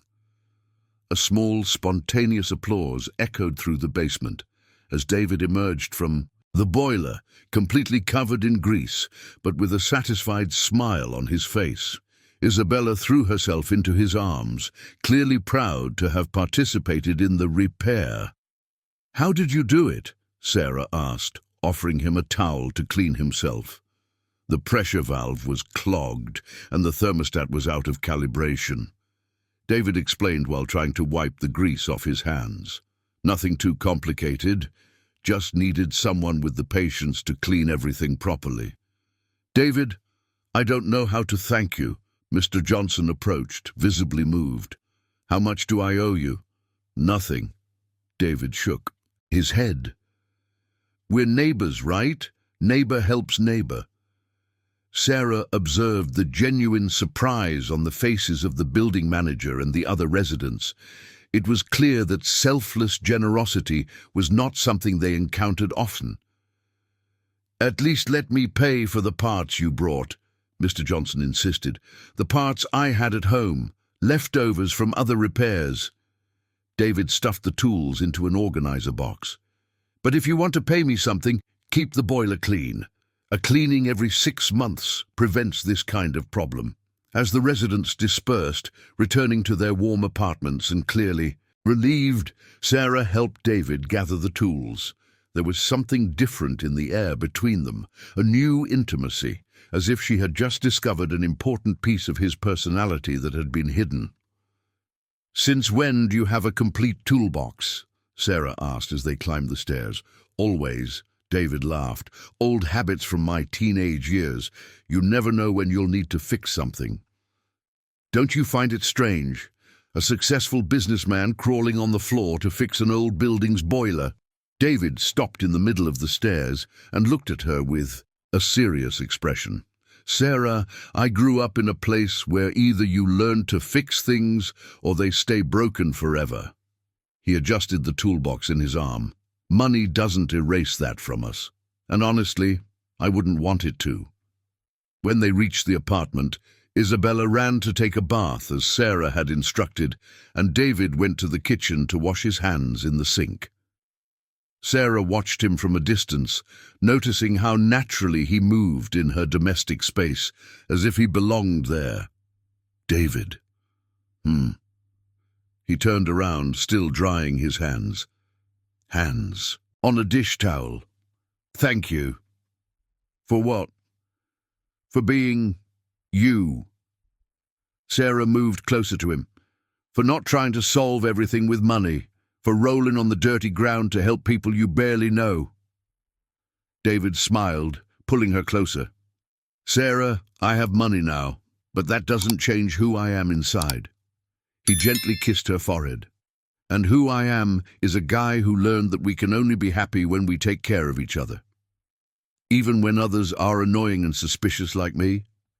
Especially when they are stubborn and proud like you. David laughed. Because those same qualities make you fight for your patients, raise an amazing daughter on your own, and not let anyone walk all over you. Sarah kissed him, feeling something settle in her chest.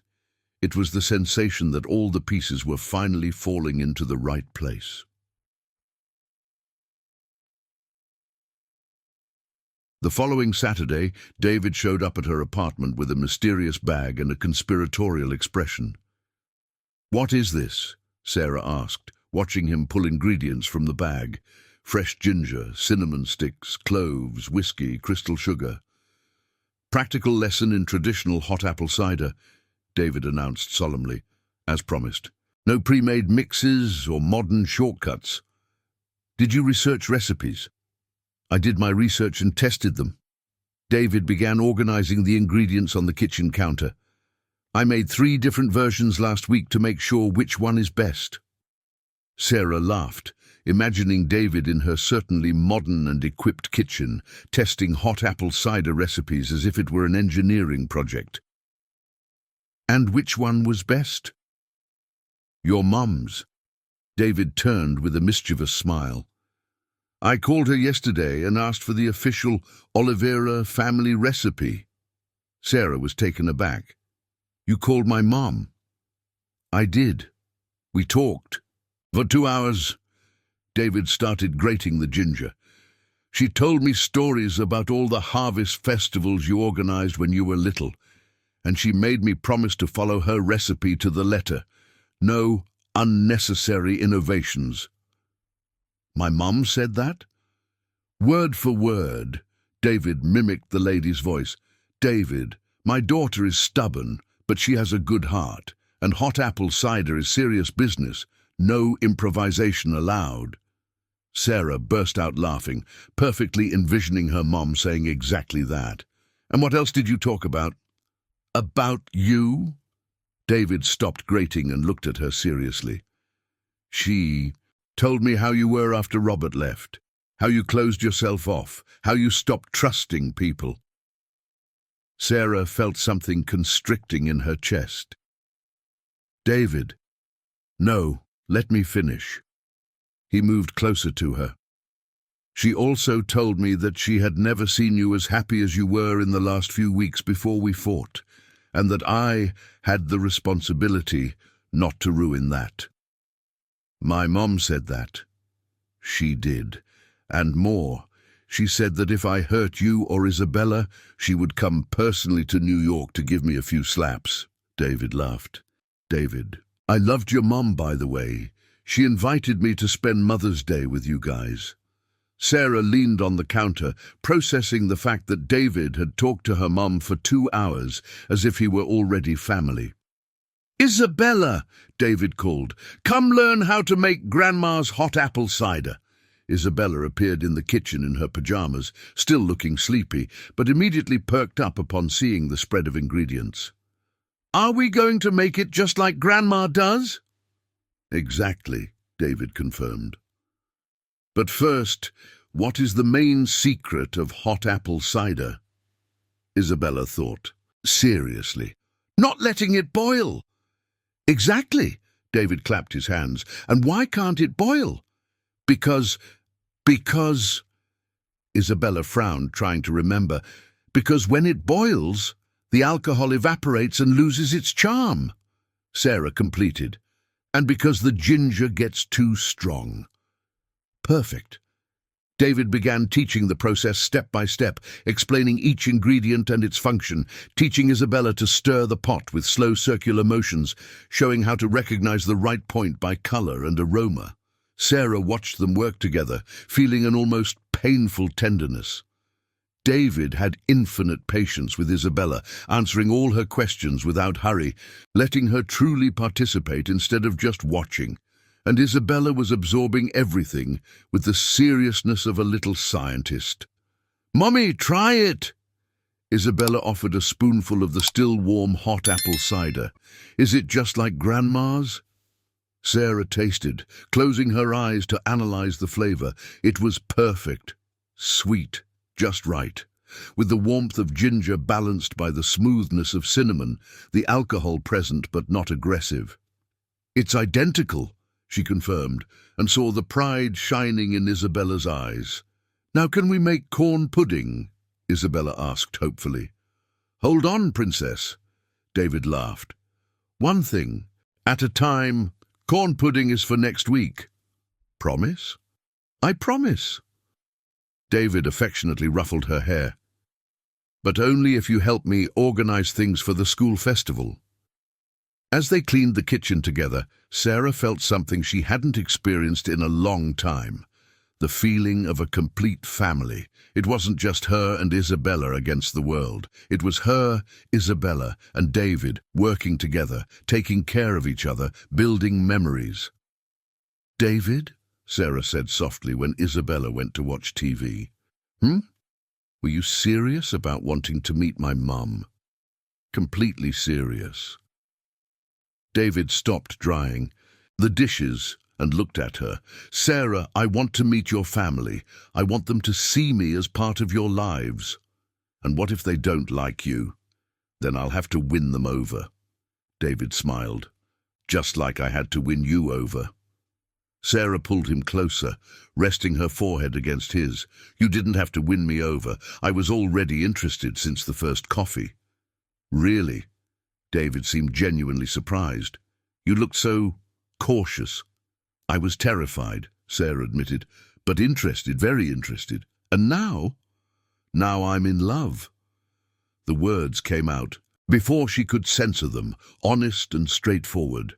David kissed her deeply, and when they separated, he whispered against her lips, "Good, because I'm completely in love too." From the living room couch, Isabella's voice echoed, "Are you going to... will you date forever?" Sarah and David laughed, embarrassed to be caught once again. "What do you think, Isabella?" David shouted back. "I think so," Isabella replied with absolute conviction, "because you both are happy when you're together." Sarah looked at David, seeing her own feelings reflected in his green eyes. Maybe Isabella was right. Maybe they really would be. Together forever. And for the first time since Robert had left, Sarah allowed herself to believe that forever was a real possibility, not just a dangerous dream to be nurtured. July arrived with that dry cold typical of New York winters that made the skin crack and turned each breath into a small cloud of vapor.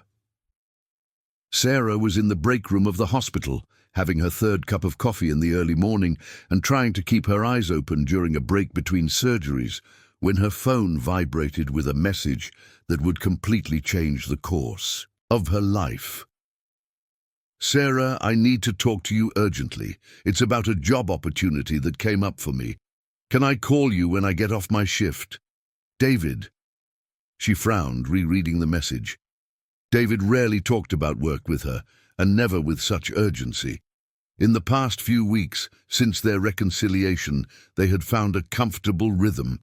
He respected her insane hours at the hospital, and she had learned to accept his help without seeing it as a threat to her independence. Things were good, stable, which, in Sarah's experience, usually meant that some problem was about to arise. "Sure, I get off at 7 a.m. Sarah." The response came almost immediately. "I'll pick you up at the hospital. We need to talk in person."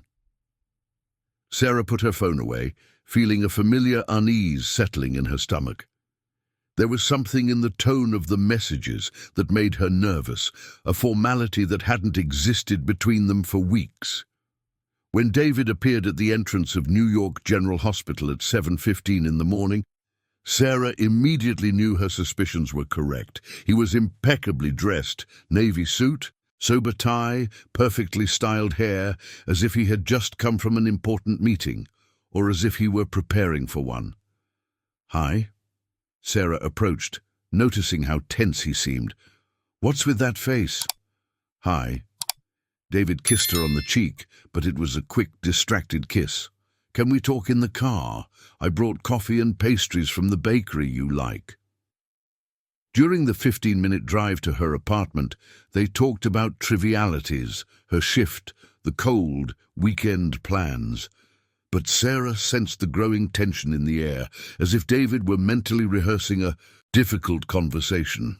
When they arrived at the building, Isabella was still asleep. David offered to make breakfast while Sarah took a shower, and when she came out of the room 20 minutes later, she found the table set with a flair that wasn't typical of him. Fruits cut into decorative shapes, toasted pastries arranged symmetrically, even a flower in a glass of water. "David." Sarah sat at the table, watching him with growing apprehension. "Stop with the suspense and tell me what's going on." David took a deep breath, as if preparing to dive into deep waters.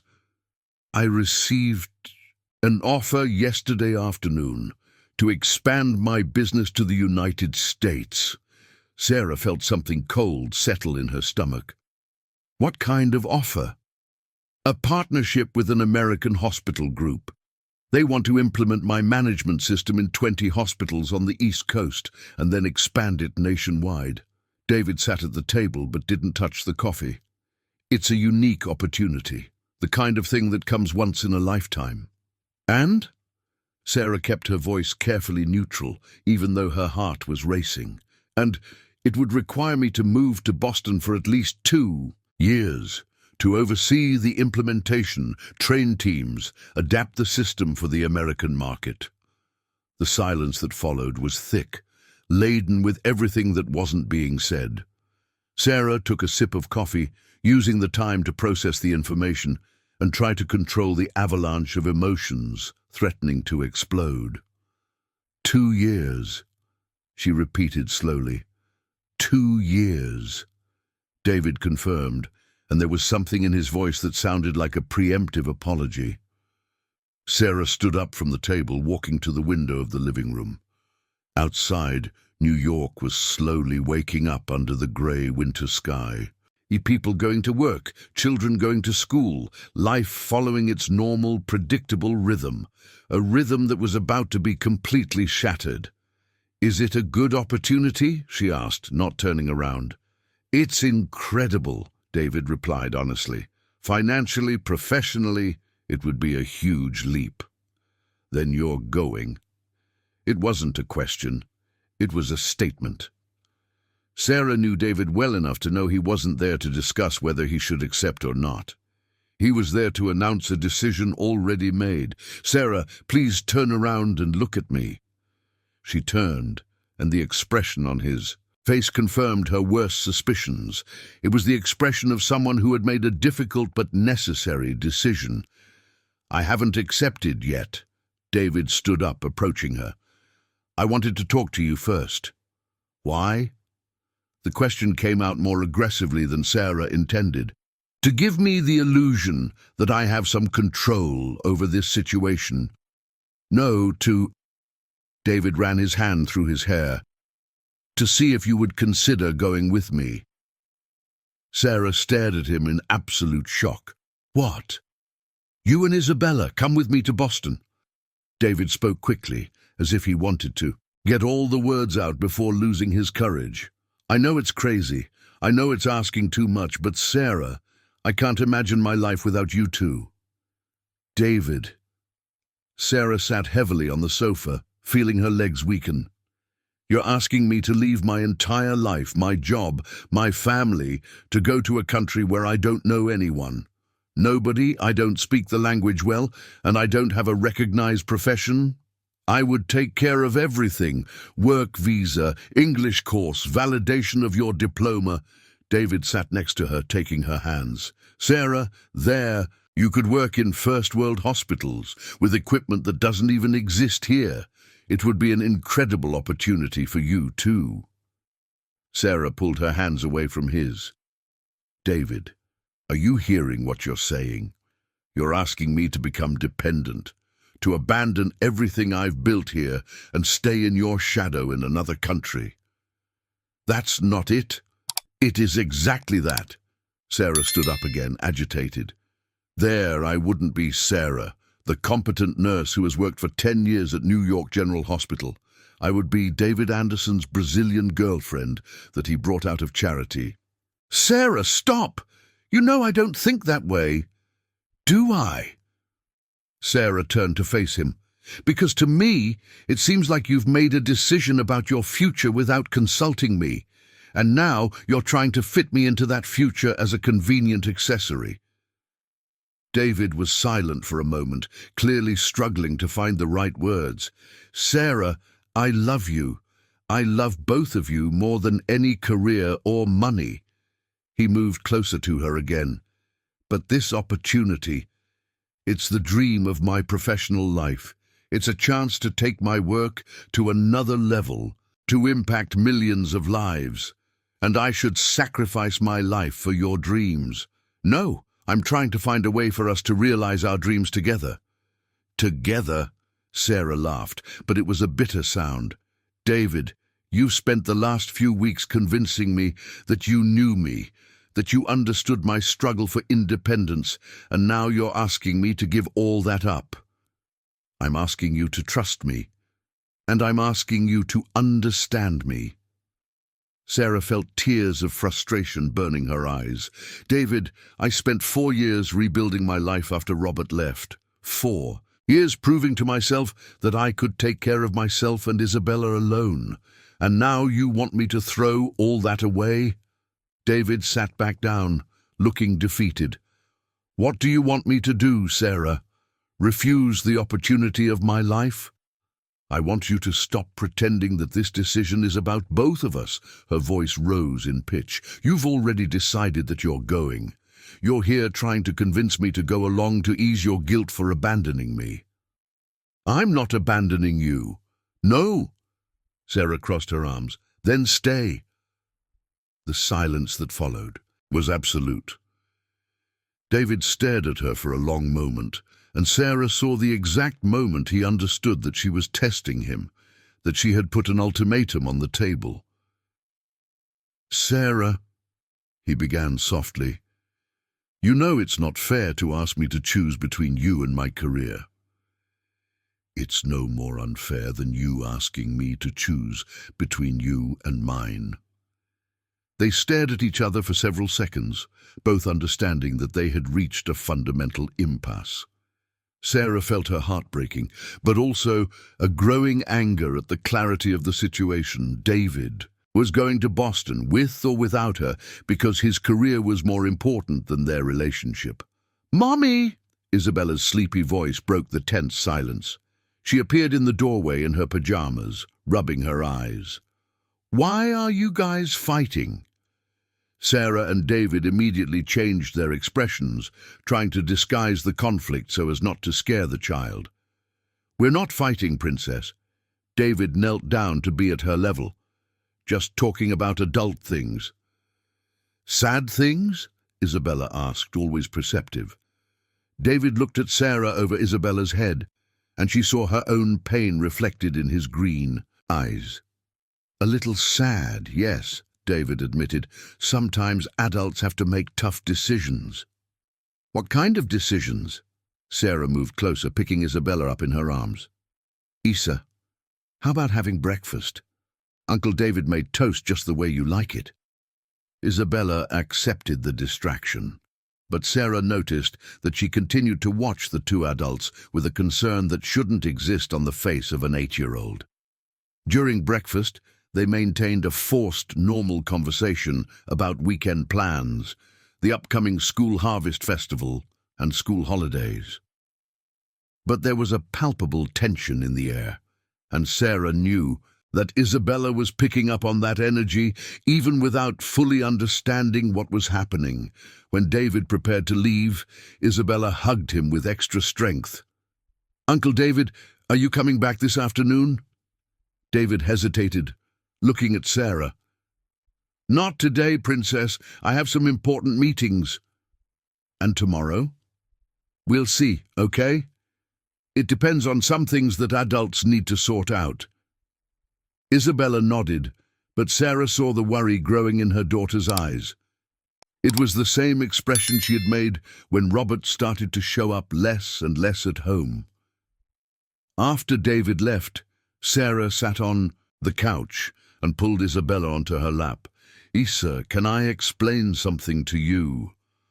Is Uncle David going away like Daddy did?" The direct question hit her like a punch in the stomach.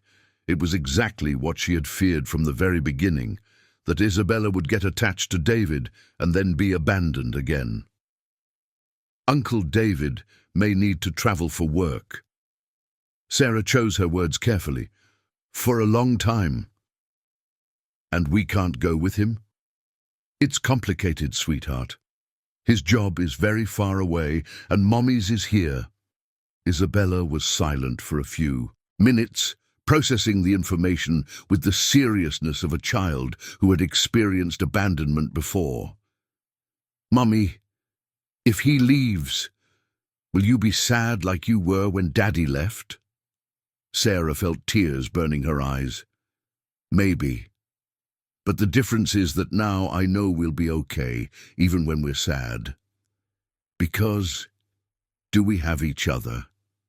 "Because we have each other," Sarah confirmed, kissing the top of her daughter's head. That night, after putting Isabella to bed, Sarah was washing the dishes when the phone rang. David's name appeared on the screen, and she hesitated before answering. "Hi. Sarah, please don't hang up. I need to tell you something." There was something different in his voice, an urgency that made her pay attention. "What is it?" "I turned down the offer." Sarah almost dropped the dish she was holding. "What?" "I called them 2 hours ago and turned it down." David spoke quickly. "Sarah, you were right. I was trying to fit you into my decision instead of making the decision with you in mind from the start." Sarah leaned against the sink, feeling her legs go weak. "David, you can't have done this for me." "I didn't do it for you. I did it for us, for the family we are building together." David paused. "Sarah, I spent the whole day imagining what Boston would be like without you two, and I realized that achieving my professional dream means nothing if I wake up every day missing the real life I left behind." Sarah closed her eyes, feeling a confusing mix of relief and guilt. "David, let me finish." He gently interrupted her. "I also realized something about myself today, that I was repeating my mother's pattern." "What do you mean?" "My mother left me with my grandmother because she said she needed to get herself together, look for opportunities." David sighed heavily.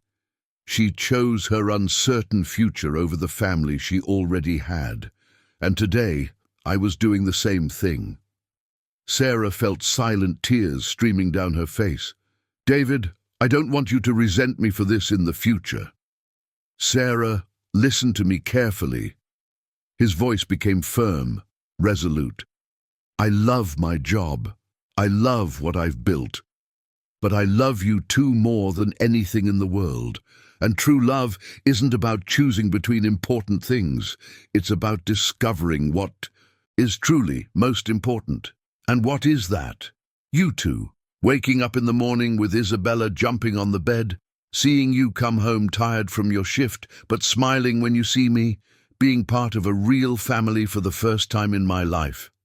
David paused. "Sarah, all the professional opportunities in the world aren't worth that." Sarah leaned against the kitchen counter, sobbing silently. "But what if another opportunity comes up? What if you regret it? Then we talk, together, like a family makes decisions." David spoke with conviction. "Sarah, I'm tired of making important decisions alone. I want to make them with you. I want our life to be a choice we make together every day." "Are you sure?" "Absolutely." The answer came immediately. "Sarah, can I come over? I want to hug you and apologize properly for being an idiot this morning." Sarah laughed through her tears. "You can, but bring ice cream, chocolate with peanut butter. I'm already on my way." After she hung up, Sarah stood in the kitchen for several minutes, trying to process everything that had happened. David had chosen her. He had chosen their family over the opportunity of a lifetime. And for the first time since Robert had left her, Sarah allowed herself to fully believe that someone loved her enough to stay. The cherry blossoms began to bloom along the streets of New York as August arrived, bringing with it a twist that no one had anticipated. Sarah was in the kitchen preparing dinner on an ordinary Thursday when Isabella came home from school with a strange expression, half shy, half proud, as if she were keeping an important secret.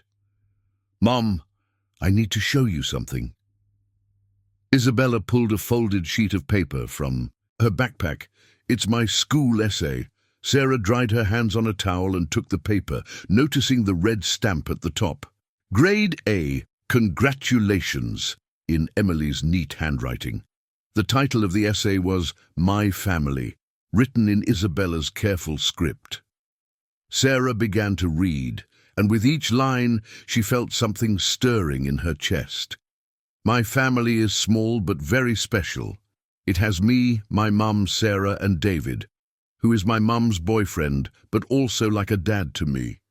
My mum is a nurse and takes care of sick people at the hospital. She is the bravest person I know because she saves lives every day. When my real dad left, she was sad, but never gave up on taking care of me. She teaches me math, makes delicious food, and always knows what to do when I'm scared. David came into our lives and made my mum smile again. Before him, she always seemed like she was carrying a very heavy backpack. Now she laughs more and worries less. David teaches me computer stuff, helps me with my homework, and fixes things that break. He also takes care of my mom when she comes home tired from work. The best thing about my family is that everyone takes care of each other. When I get sick, both of them worry. When my mom is sad, David and I do things to make her happy. When David is tired, my mom and I give him affection. I know some families have the dad and mom married, but my family is perfect just the way it is. David isn't my biological dad, but he chose to stay with us, and that's even more special. My teacher always says that family isn't just who you were born with. It's who chooses to stay together and take care of each other. I hope David marries my mum one day so he can be family forever. Then we can have a baby, if my mum wants, and be an even bigger family. What I love most about my family is that it's important. I am important to them, and they are important to me. And when we are together, I feel safe and happy. Sarah finished reading with tears silently streaming down her face. Isabella had captured something that she herself was still trying to understand and accept, that they had truly become a family, not by blood or official papers, but by the daily choice to care for one another. "Isa," Sarah knelt down to be at her daughter's level. "This essay is beautiful and very true. Aunt Emily said she would show it to other teachers because it's really good."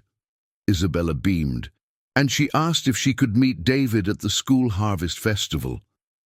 "Of course she can." Sarah hugged her daughter. "I'm sure he will be very proud when he reads this." "Can I show it to him tonight?" "Yes, You can. When David arrived that evening carrying a bag with ingredients to make homemade pizza, a new Thursday tradition they had established, Sarah intercepted him in the kitchen before Isabella could show him the essay. "I need to prepare you for something." Sarah held the essay in her hands. "Isa wrote about our family at school."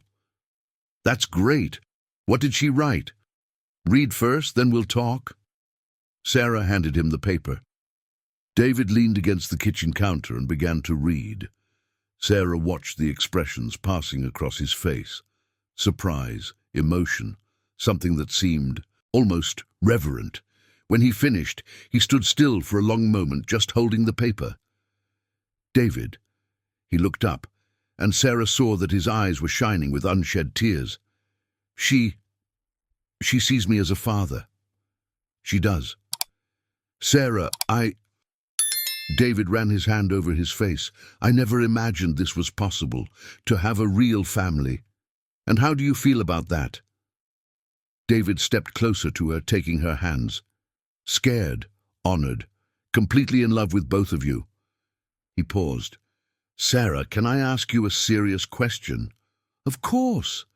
David took a deep breath, as if preparing for something important. "Can you imagine me as Isabella's father? Not just as your boyfriend who is nice to her, but as a real father?" The question caught her off guard with its raw sincerity. Sarah studied his face, seeing the genuine vulnerability in his green eyes. "David, you are already her father in every way that matters." Sarah spoke slowly, letting each word settle. "You care for her when she's sick, help her with homework, worry about her future, love her unconditionally. What more is there? A ring on your finger and a paper that gives me the legal right to protect both of you." The answer came out so straightforward that Sarah had to lean against the counter. "David, wait, let me finish." David stepped closer. "I'm not proposing right now here in the kitchen. I'm just testing the waters, seeing if you can imagine a future where we are an official family." Sarah looked at him for a long moment. The question touched on deep fears, the fear of fully committing, the fear of abandonment, the fear that their current happiness was temporary, but it also touched on dreams she had buried years ago. "I can." The answer came out low but firm. "I can imagine that." David smiled, a wide, genuine smile that completely transformed his face. "Really?" "Really," Sarah smiled back. "But there are conditions." "What are they?" "First, no elaborate proposal with an orchestra and fireworks. If you ever propose to me, I want it to be simple and true." "Noted. What else?" "Second, Isabella is part of the decision. It's not just about the two of us." "Obviously." David agreed immediately. "Any other conditions?" Sarah thought for a moment. "Third, you promise that if things don't work out someday, you won't just disappear from her life. She's already been through that once." David's expression grew serious. "Sarah, I would rather cut off my own hand than hurt Isabella. If someday, which I hope never comes, things didn't work out between us, I would continue to be her father, always, even if it was hard for you, especially if it was hard." David took her face in his hands. "Sarah, I'm not playing house with you two. This is forever, however it may be." Before Sarah could respond, Isabella appeared in the kitchen doorway. "Uncle, David, did you read my essay?" David knelt down to her level, still with slightly moist eyes. "I did, Princess. It's so beautiful. I'm very proud of you." "And about what I wrote about you?" David picked Isabella up, looking directly into her eyes. "Isa, can I tell you something important?" "Sure. Being in your family is the most important thing that has ever happened to me. Thank you for choosing me to be part of your lives." Isabella hugged him tightly. "We chose you, Uncle David, and it was the best choice we ever made." Sarah watched the scene, feeling her heart overflow. This was it. This was exactly what she had dreamed for Isabella when she was still pregnant and planning what their family would be like. A man who loved her unconditionally, who saw her as a priority, who chose to stay even when things got tough. The following Saturday, Sarah received a call that would completely change her plans for the future. "Sarah Johnson?" The formal voice on the other end made her stiffen automatically. "Yes, who is this?" "Dr. Henry Martin, Clinical Director of New York General Hospital. I have a proposal for you." Sarah almost dropped the phone. The clinical director calling her directly on a Saturday morning was not exactly a common occurrence. "What kind of proposal?" "We would like to offer you the coordination of the new pediatric ICU department we are inaugurating in September. Salary 40% higher than your current one, business hours, Monday to Friday, and leadership of a team of—" Sarah Johnson was silent for several seconds, trying to process the information. It was exactly the kind of promotion she had dreamed of for years. Leadership, reasonable hours, a decent salary, working with children. "Dr. Smith, may I ask why my name was considered? You have an exemplary 10-year history at the hospital with specialties in pediatrics and ICU, and you received excellent recommendations from colleagues and supervisors." There was something in his voice that sounded artificial, too formal, as if he were reading from a script. "Can I have some time to think?" "Of course, but I need an answer by Wednesday. The position needs to be filled quickly." After hanging up, Sarah stood in the kitchen trying to understand what had just happened. In 10 years at New York General Hospital, she had never been considered for significant promotions. And now, suddenly, she was being offered her dream coordination position. Who was it? David appeared in the kitchen, just waking up, with messy hair and wearing only a t-shirt and boxers. "The clinical director of the hospital." Sarah sat at the table, still processing. "He offered me a promotion." David paused in the middle of pouring coffee. "What kind of promotion?" Sarah explained the details, watching David's expression gradually change from surprise to something that seemed discomfort. "It's an incredible opportunity," he said, but his voice sounded strange. "It is. Too incredible, actually." Sarah studied him. "David, do you know anything about this?" "Why would I know?" "Because you have contact with the clinical director. Because your systems are used at the hospital. Because—" Sarah felt an unpleasant suspicion growing. "Because maybe someone suggested my name for the promotion." David avoided her gaze, focusing excessively on stirring the sugar in his coffee. "David," Sarah's voice dropped dangerously low. "Look at me." He raised his eyes, and guilt was written all over his face. "You did this. It wasn't a question." "Sarah, you did this." Sarah stood up from the chair. "You used your contacts to get a promotion for me?" "I just mentioned that you were an exemplary professional who deserved recognition." "For whom?" David sighed heavily. "For Dr. Smith, in a casual conversation about the hospital's human resources." Sarah felt a familiar anger exploding in her chest. It was exactly what she had feared from the beginning, that her relationship with David would interfere with how she was viewed professionally. "David, you had no right to do this." "I didn't get the promotion for you. I just called attention to qualifications that already existed." "You don't understand." Sarah began to pace, back and forth in the kitchen. "Now, if I accept this promotion, everyone will know I got it because I'm dating you.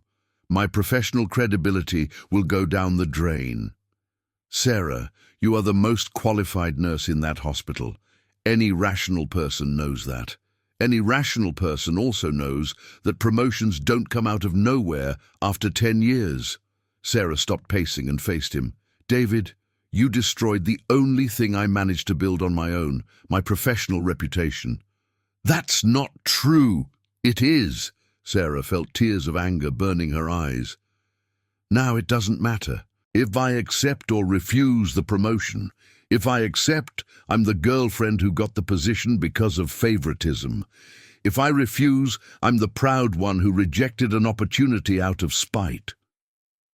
David stepped closer to her, trying to touch her arms, but Sarah pulled away. Sarah, please, I just wanted you to have the recognition you deserve. I wanted to earn that recognition on my own merit, Sarah shouted, not with help from my boyfriend. You earned it on your own merit. You interfered. Sarah interrupted him. After everything we talked about independence, about me, needing to do things on my own, you went and interfered in my career. David ran his hands through his hair, clearly frustrated. Sarah, I'm tired of seeing you being underestimated at that hospital. I'm tired of seeing less qualified nurses getting promoted while you stay stagnant because you don't have the right contacts. It wasn't your decision to make. Whose decision was it? David raised his voice for the first time. Sarah, we are building a life together. Your victories are my victories too. No, Sarah slammed her hand on the table. My victories are mine, and my failures are mine too. You can't just decide to fix my life because you think you know what's best for me. Isabella appeared at the kitchen entrance in her pajamas, her eyes wide with fright. Why are you shouting? Sarah and David immediately lowered their voices, but the tension in the air was palpable. Sorry, Princess. David approached Isabella. The adults were discussing work. Are you going to break up? Isabella's direct question broke Sarah's heart. Sarah looked at David, seeing her own confusion and pain reflected in his eyes. They had reached a point where they no longer knew how to resolve their fundamental differences about independence, help, and control. We don't know, sweetheart, Sarah replied honestly, bending down to pick Isabella up in her arms. Sometimes adults need time to think about things. Isabella began to cry silently, clinging to Sarah's neck. I don't want him to leave. David stepped closer, gently touching Isabella's back. Princess, no matter what happens between your mum and me, I will never stop loving you. Okay? Isabella nodded but continued to cry. Sarah looked at David over Isabella's head, and they both understood that they had reached a point where their differences seemed irreconcilable. He would always try to help because that was how he showed love. She would always see that help as interference because she needed to maintain her independence to feel secure. And in the midst of all this was an 8-year-old child who just wanted a stable family. It was time to make decisions that might be painful but necessary. Sarah spent the next 3 days in a fog of indecision that consumed her more than any double shift at the hospital. The proposal of Sarah was organizing medications in the ICU when Patricia approached with a worried expression. Sarah, can I talk to you for a minute? Sure. Sarah kept her eyes on the bottles she was arranging, using work as an escape from the emotional storm dominating her thoughts. It's about the promotion they offered you. Sarah stopped what she was doing. How did you know? Because the nursing supervisor mentioned it to me yesterday. Patricia lowered her voice. Sarah, I need to tell you something you won't want to hear. Go ahead. They're saying the promotion only came up because you have important connections, that your strategic relationships finally paid off. Sarah felt her stomach drop. It was exactly what she had feared. And what else are they saying? That it's strange for a coordination position to appear out of nowhere just when you're dating someone who has contracts with the hospital. Patricia hesitated. Sarah, I know you deserve this promotion more than anyone here. But now, no one will believe I got it on merit. Sarah finished the sentence bitterly. That's what worries me. If you accept, they'll question every decision you make. If you refuse, they'll say it was pride. Patricia gently touched her arm. There's no way to win. Sarah leaned against the medication counter, feeling the weight of a situation that seemed unsolvable. David had tried to help her, but he only confirmed all her worst fears about mixing personal and professional life. "Pat, can I ask you a question?" "Of course." "If it were you, what would you do?" Patricia thought for a moment. "Honestly, I would accept the promotion and prove I deserve it through my work. Screw what people say. Even knowing you'd always be seen as the one who got it through connections? Sarah, you have 10 years of impeccable history here. Any rational person knows you deserve recognition." Patricia leaned in closer. "And I can guarantee that half of the promotions in this hospital happen through recommendations. The difference is that other people aren't honest about it." Sarah considered her friend's words, but still felt a knot in her stomach. "And what about David? What about him? He interfered in my career without consulting me. How do I deal with that?" Patricia sighed. "Sarah, can I be brutally honest with you? Please. You're so focused on maintaining your independence that you're losing sight of what really matters." Patricia crossed her arms. "The man loves you. He saw you being underestimated professionally and tried to help. Was it poorly executed? Yes, but the intention was good." "Pat, let me finish." Patricia interrupted her. "Sarah, you've spent 4 years proving you can do everything on your own. Mission accomplished. Now maybe it's time to accept that having someone who cares enough to want to help you is not a weakness." Before Sarah could respond, her phone vibrated with a message. It was David. "I know you're still mad at me, but I need to show you something. Can I pick you up after your shift?" Sarah looked at the clock. 10:30 in the morning. In an hour and a half, she needed to give an answer about the promotion, and she still didn't know what to say. "I need to sort some things out," Sarah said to Patricia. "Can you cover for me for an hour?" "Sure. Go after your man and resolve this situation once and for all." David was waiting in the hospital parking lot when Sarah came out, leaning against the car with a serious expression she rarely saw on him. He wore jeans, a simple t-shirt, and a leather jacket that made him look younger, less like a formal executive. "Hi," Sarah approached, keeping a safe distance. "Hi. Thanks for coming." David opened the car door for her. "I need to take you somewhere." "David, I have to give an answer about the promotion in an hour."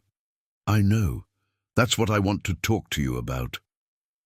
During the drive through the city, they maintained a superficial conversation about Isabella, the weather, anything but the giant elephant occupying the space between them. Sarah noticed they were heading toward the south side, passing through increasingly simpler neighborhoods until David stopped the car in front of St. Andrew's General Hospital. "Why are we here?" Sarah asked, observing the modest building of the public hospital. "I want to show you something." David got out of the car and walked toward the entrance. "Come with me." Sarah followed him, intrigued. The hospital was clearly simpler than New York General Hospital, narrower corridors, visibly older equipment, an atmosphere of improvisation she recognized from other public hospitals where she had interned. David guided her through the hallways until they reached the ICU, where he stopped in front of a plaque on the wall. "This unit uses a management system donated by Anderson Tech Solutions, saving lives through efficient organization." "David?" Sarah began, but he gently interrupted her. "It's not just here." David started walking again. "Come on, I want to introduce you to someone." They walked to a small room where a woman in her 40s, with graying hair tied in a ponytail and a nurse's uniform, was working on a computer. When she saw David, she looked up and smiled broadly. "David, what a nice surprise." "Hi, Lisa, this is Sarah, the one I told you about." David made the introduction. "Sarah, this is, Lisa Smith, the ICU coordinator here. Sarah greeted the woman, immediately noticing the competence and natural authority in her posture. Sarah, David told me you work at New York General Hospital. Lisa stood up, extending her hand. It's tough here, isn't it? Referral hospital, always crowded. It is, very hectic, Sarah replied, still not understanding why she was there. Lisa, can you tell Sarah what it was like to work here before the management systems? Lisa laughed, but it was a tired sound. A chaos, Sarah, total chaos. Lost records, mixed up medications, conflicting information. We lost patience due to pure disorganization. And then it revolutionized. Lisa gestured towards the computers. The system that David developed allowed us to organize everything: accessible medical histories, medication alerts, inventory control. Our mortality rate decreased by 30% in the first year. Sarah looked at David, starting to understand where he was going with this.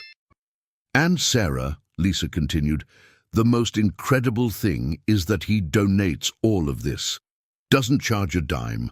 Says it's social responsibility. Lisa got the management position here 3 years ago, David added casually, through my recommendation to the clinical director. Sarah stared at him. What? She had been working as a regular nurse for 8 years, was the most qualified in the team, but was being overlooked for promotions. David turned to Lisa. Can I tell her? Lisa nodded. I met Lisa when I came to install the system here. In 2 hours of conversation, I realized she knew that hospital better than any administrator. She knew exactly what needed improvement, how to organize workflow, how to motivate the team. David looked at Sarah.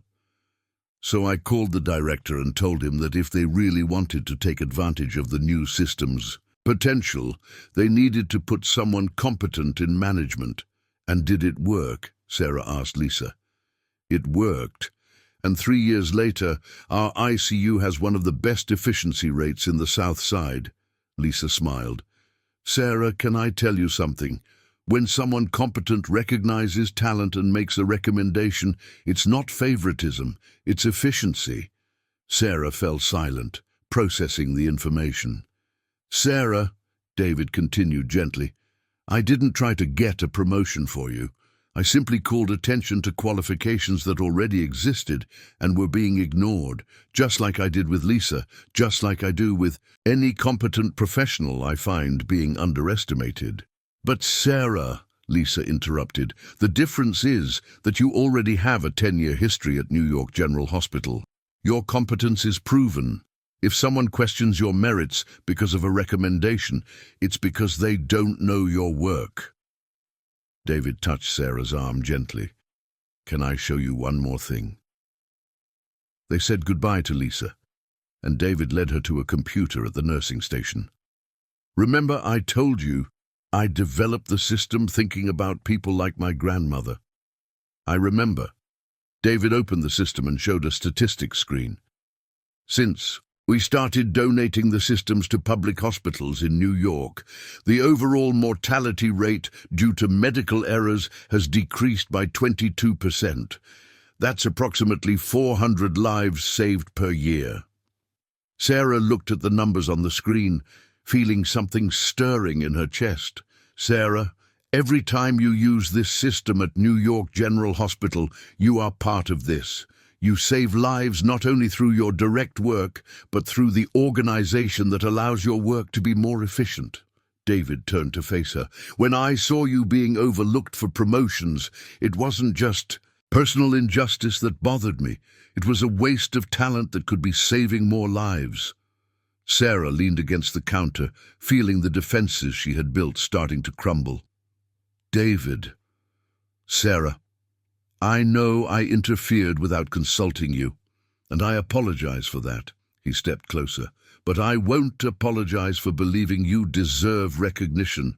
I won't apologize for using my contacts to call attention to competent professionals. And I won't apologize for wanting to see you have the opportunities you deserve.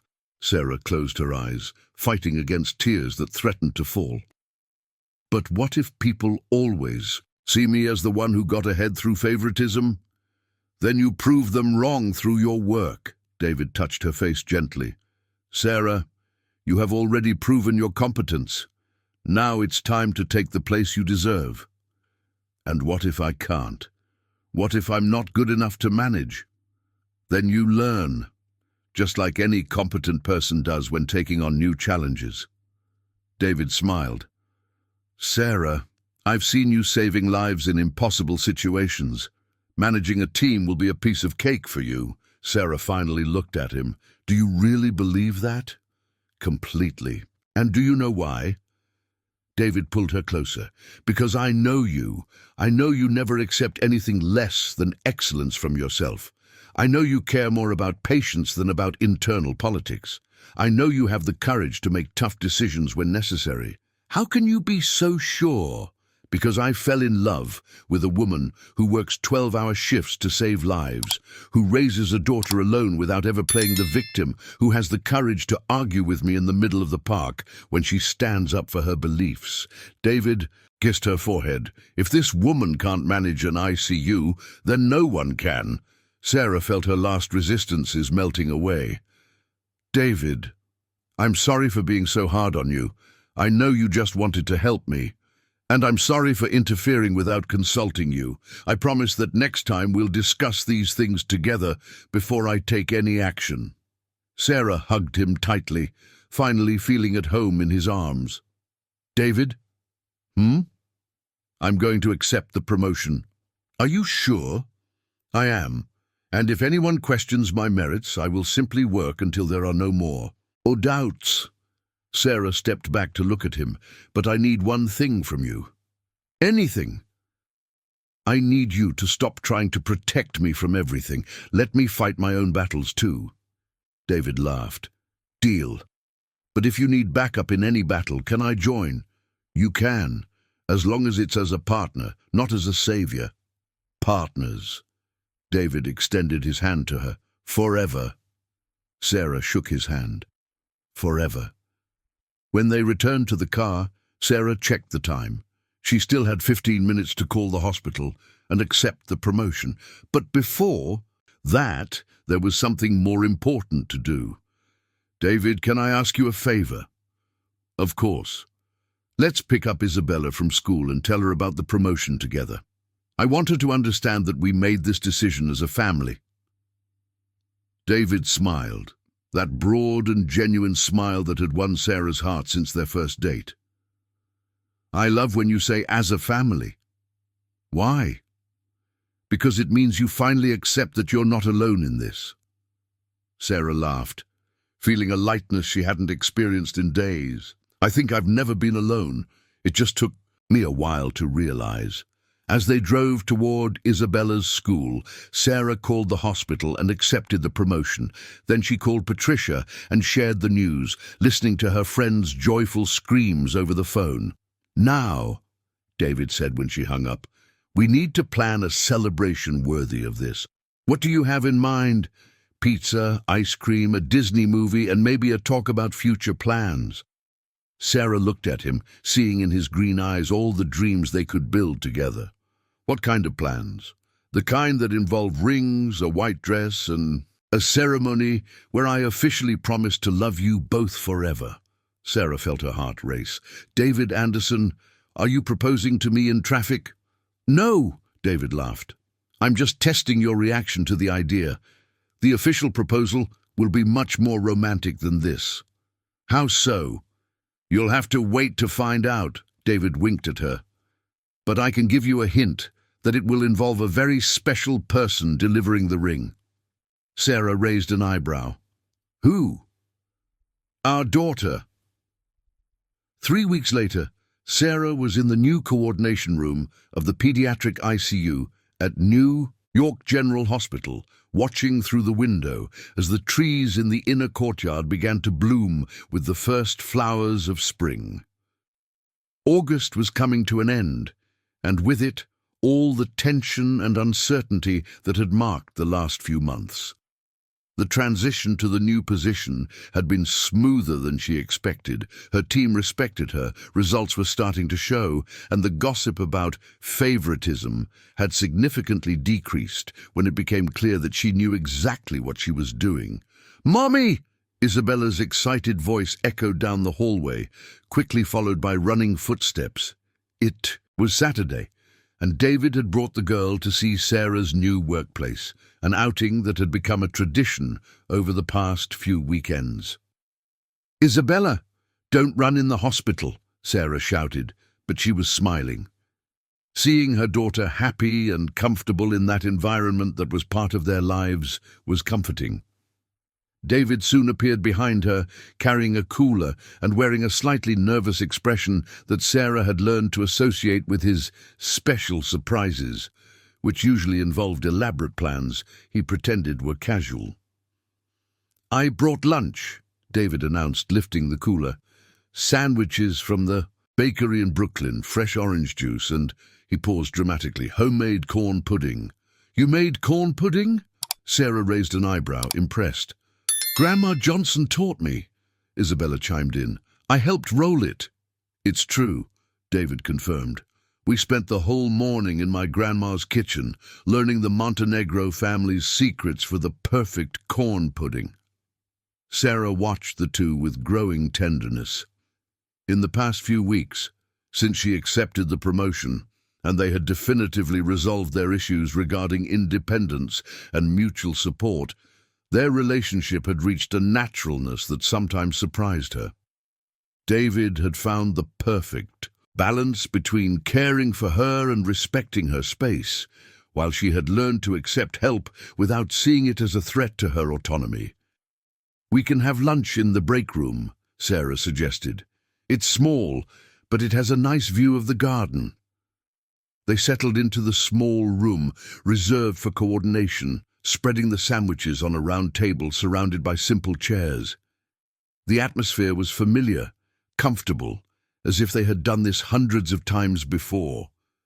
"Mommy," Isabella said while chewing on a cheese sandwich, "Uncle David told me you saved 3 children this week."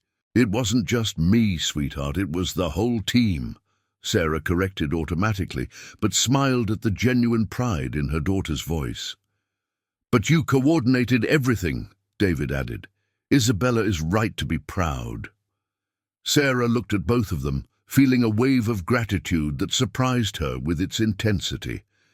There were moments like this when happiness felt almost unreal, as if she would wake up and discover it was just an elaborate dream. "Mommy, can I ask you a question?" Isabella interrupted her thoughts. "Of course, sweetheart. If I draw you, Uncle David, and me as a family on a family tree for school, can I?" The question caught Sarah off guard.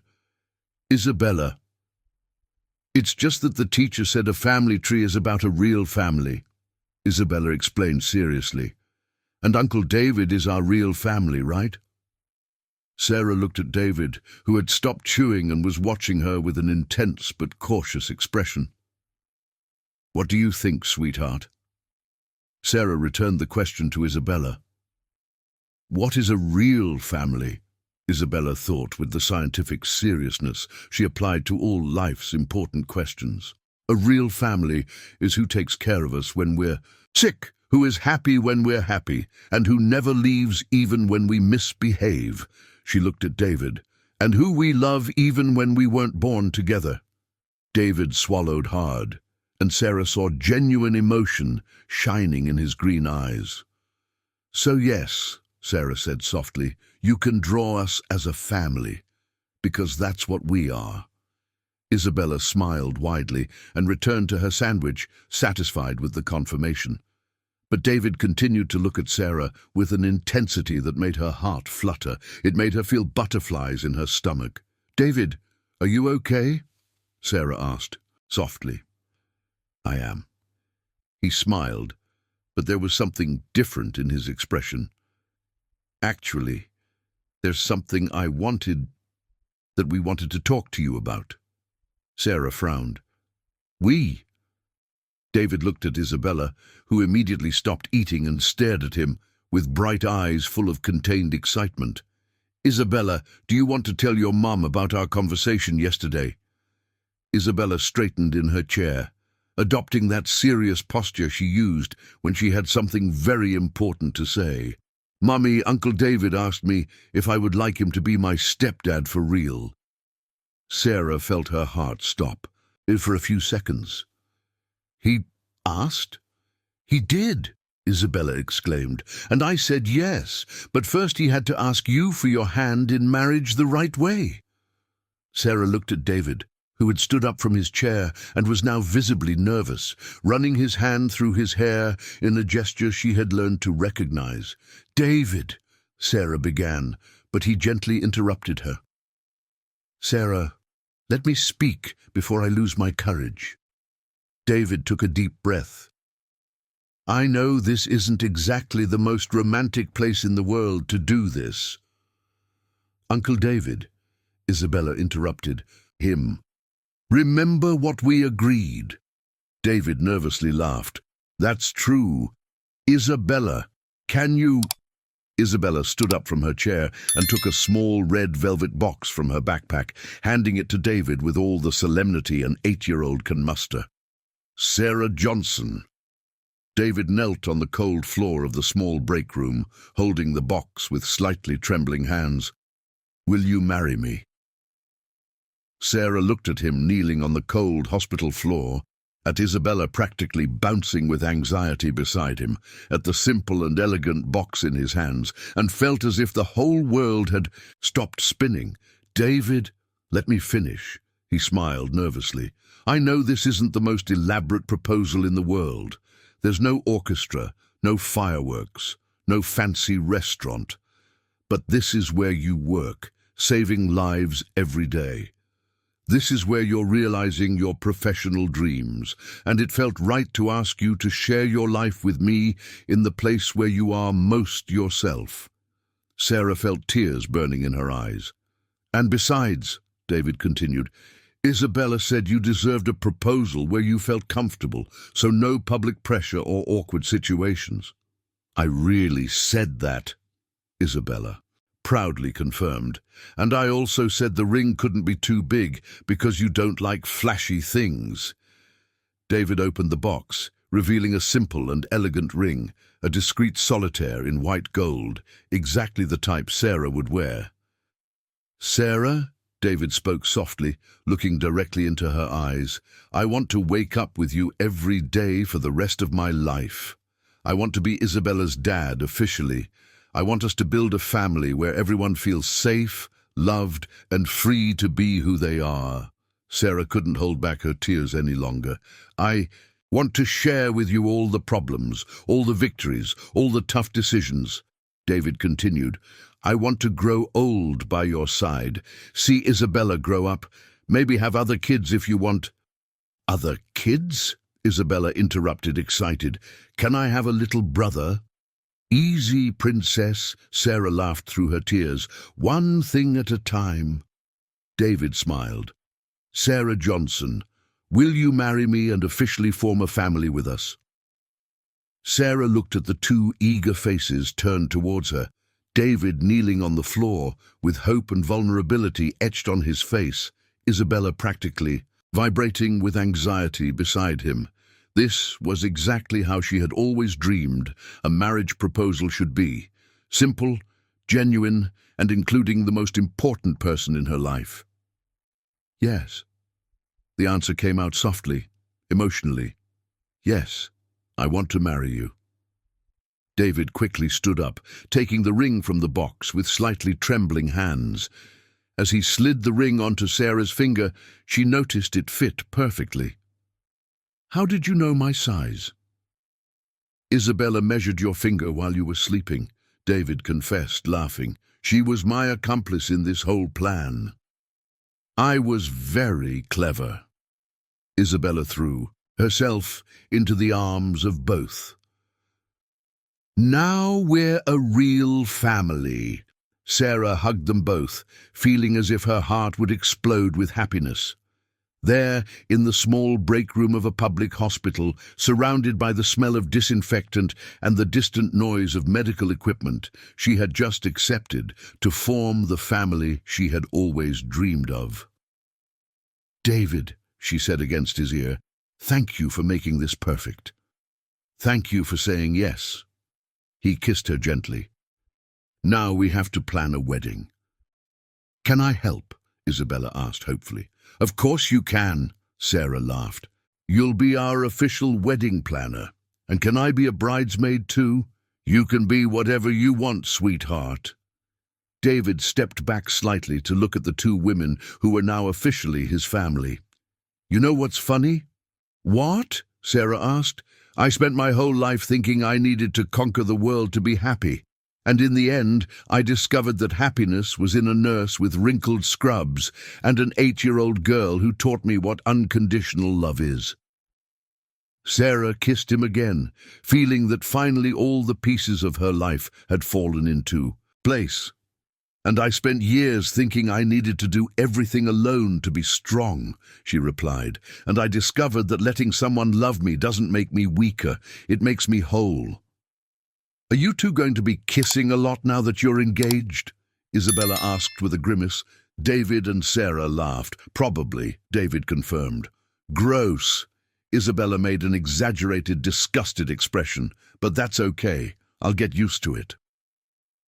6 months later, on a December morning when the summer heat in New York began to show its face, Sarah woke up in the new house they had bought. They were together in Brooklyn, a 3-bedroom townhouse with a small but sufficient backyard for Isabella to play and for David to plant herbs as he had dreamed of since childhood. She slowly got up, watching David still sleeping beside her, with tousled hair and a relaxed expression that only appeared when he was completely at peace. Down the hallway, she could hear Isabella chatting animatedly with someone on the phone, probably her mother, who had moved to New York 2 months earlier to help with the wedding and get to know her son-in-law better. In the kitchen, she found Mrs. Johnson preparing breakfast while Isabella helped by stirring eggs in a pan. David's grandmother had become a constant presence in their lives, especially on weekends, bringing with her endless stories and an inexplicable ability to make Isabella eat vegetables without complaining. "Good morning, family," Sarah announced her presence, kissing the top of Isabella's head and greeting Mrs. Johnson affectionately. "Mommy, Grandma Johnson is teaching me how to make French bread," Isabella exclaimed. "She said that when you and Daddy come back from your honeymoon, I can make breakfast for you." Sarah smiled at hearing Isabella called David Daddy, a transition that had happened naturally about a month earlier when he had officially adopted her after their discreet civil wedding at the courthouse. "How wonderful, sweetheart." Sarah served coffee for herself. "And where's your father?"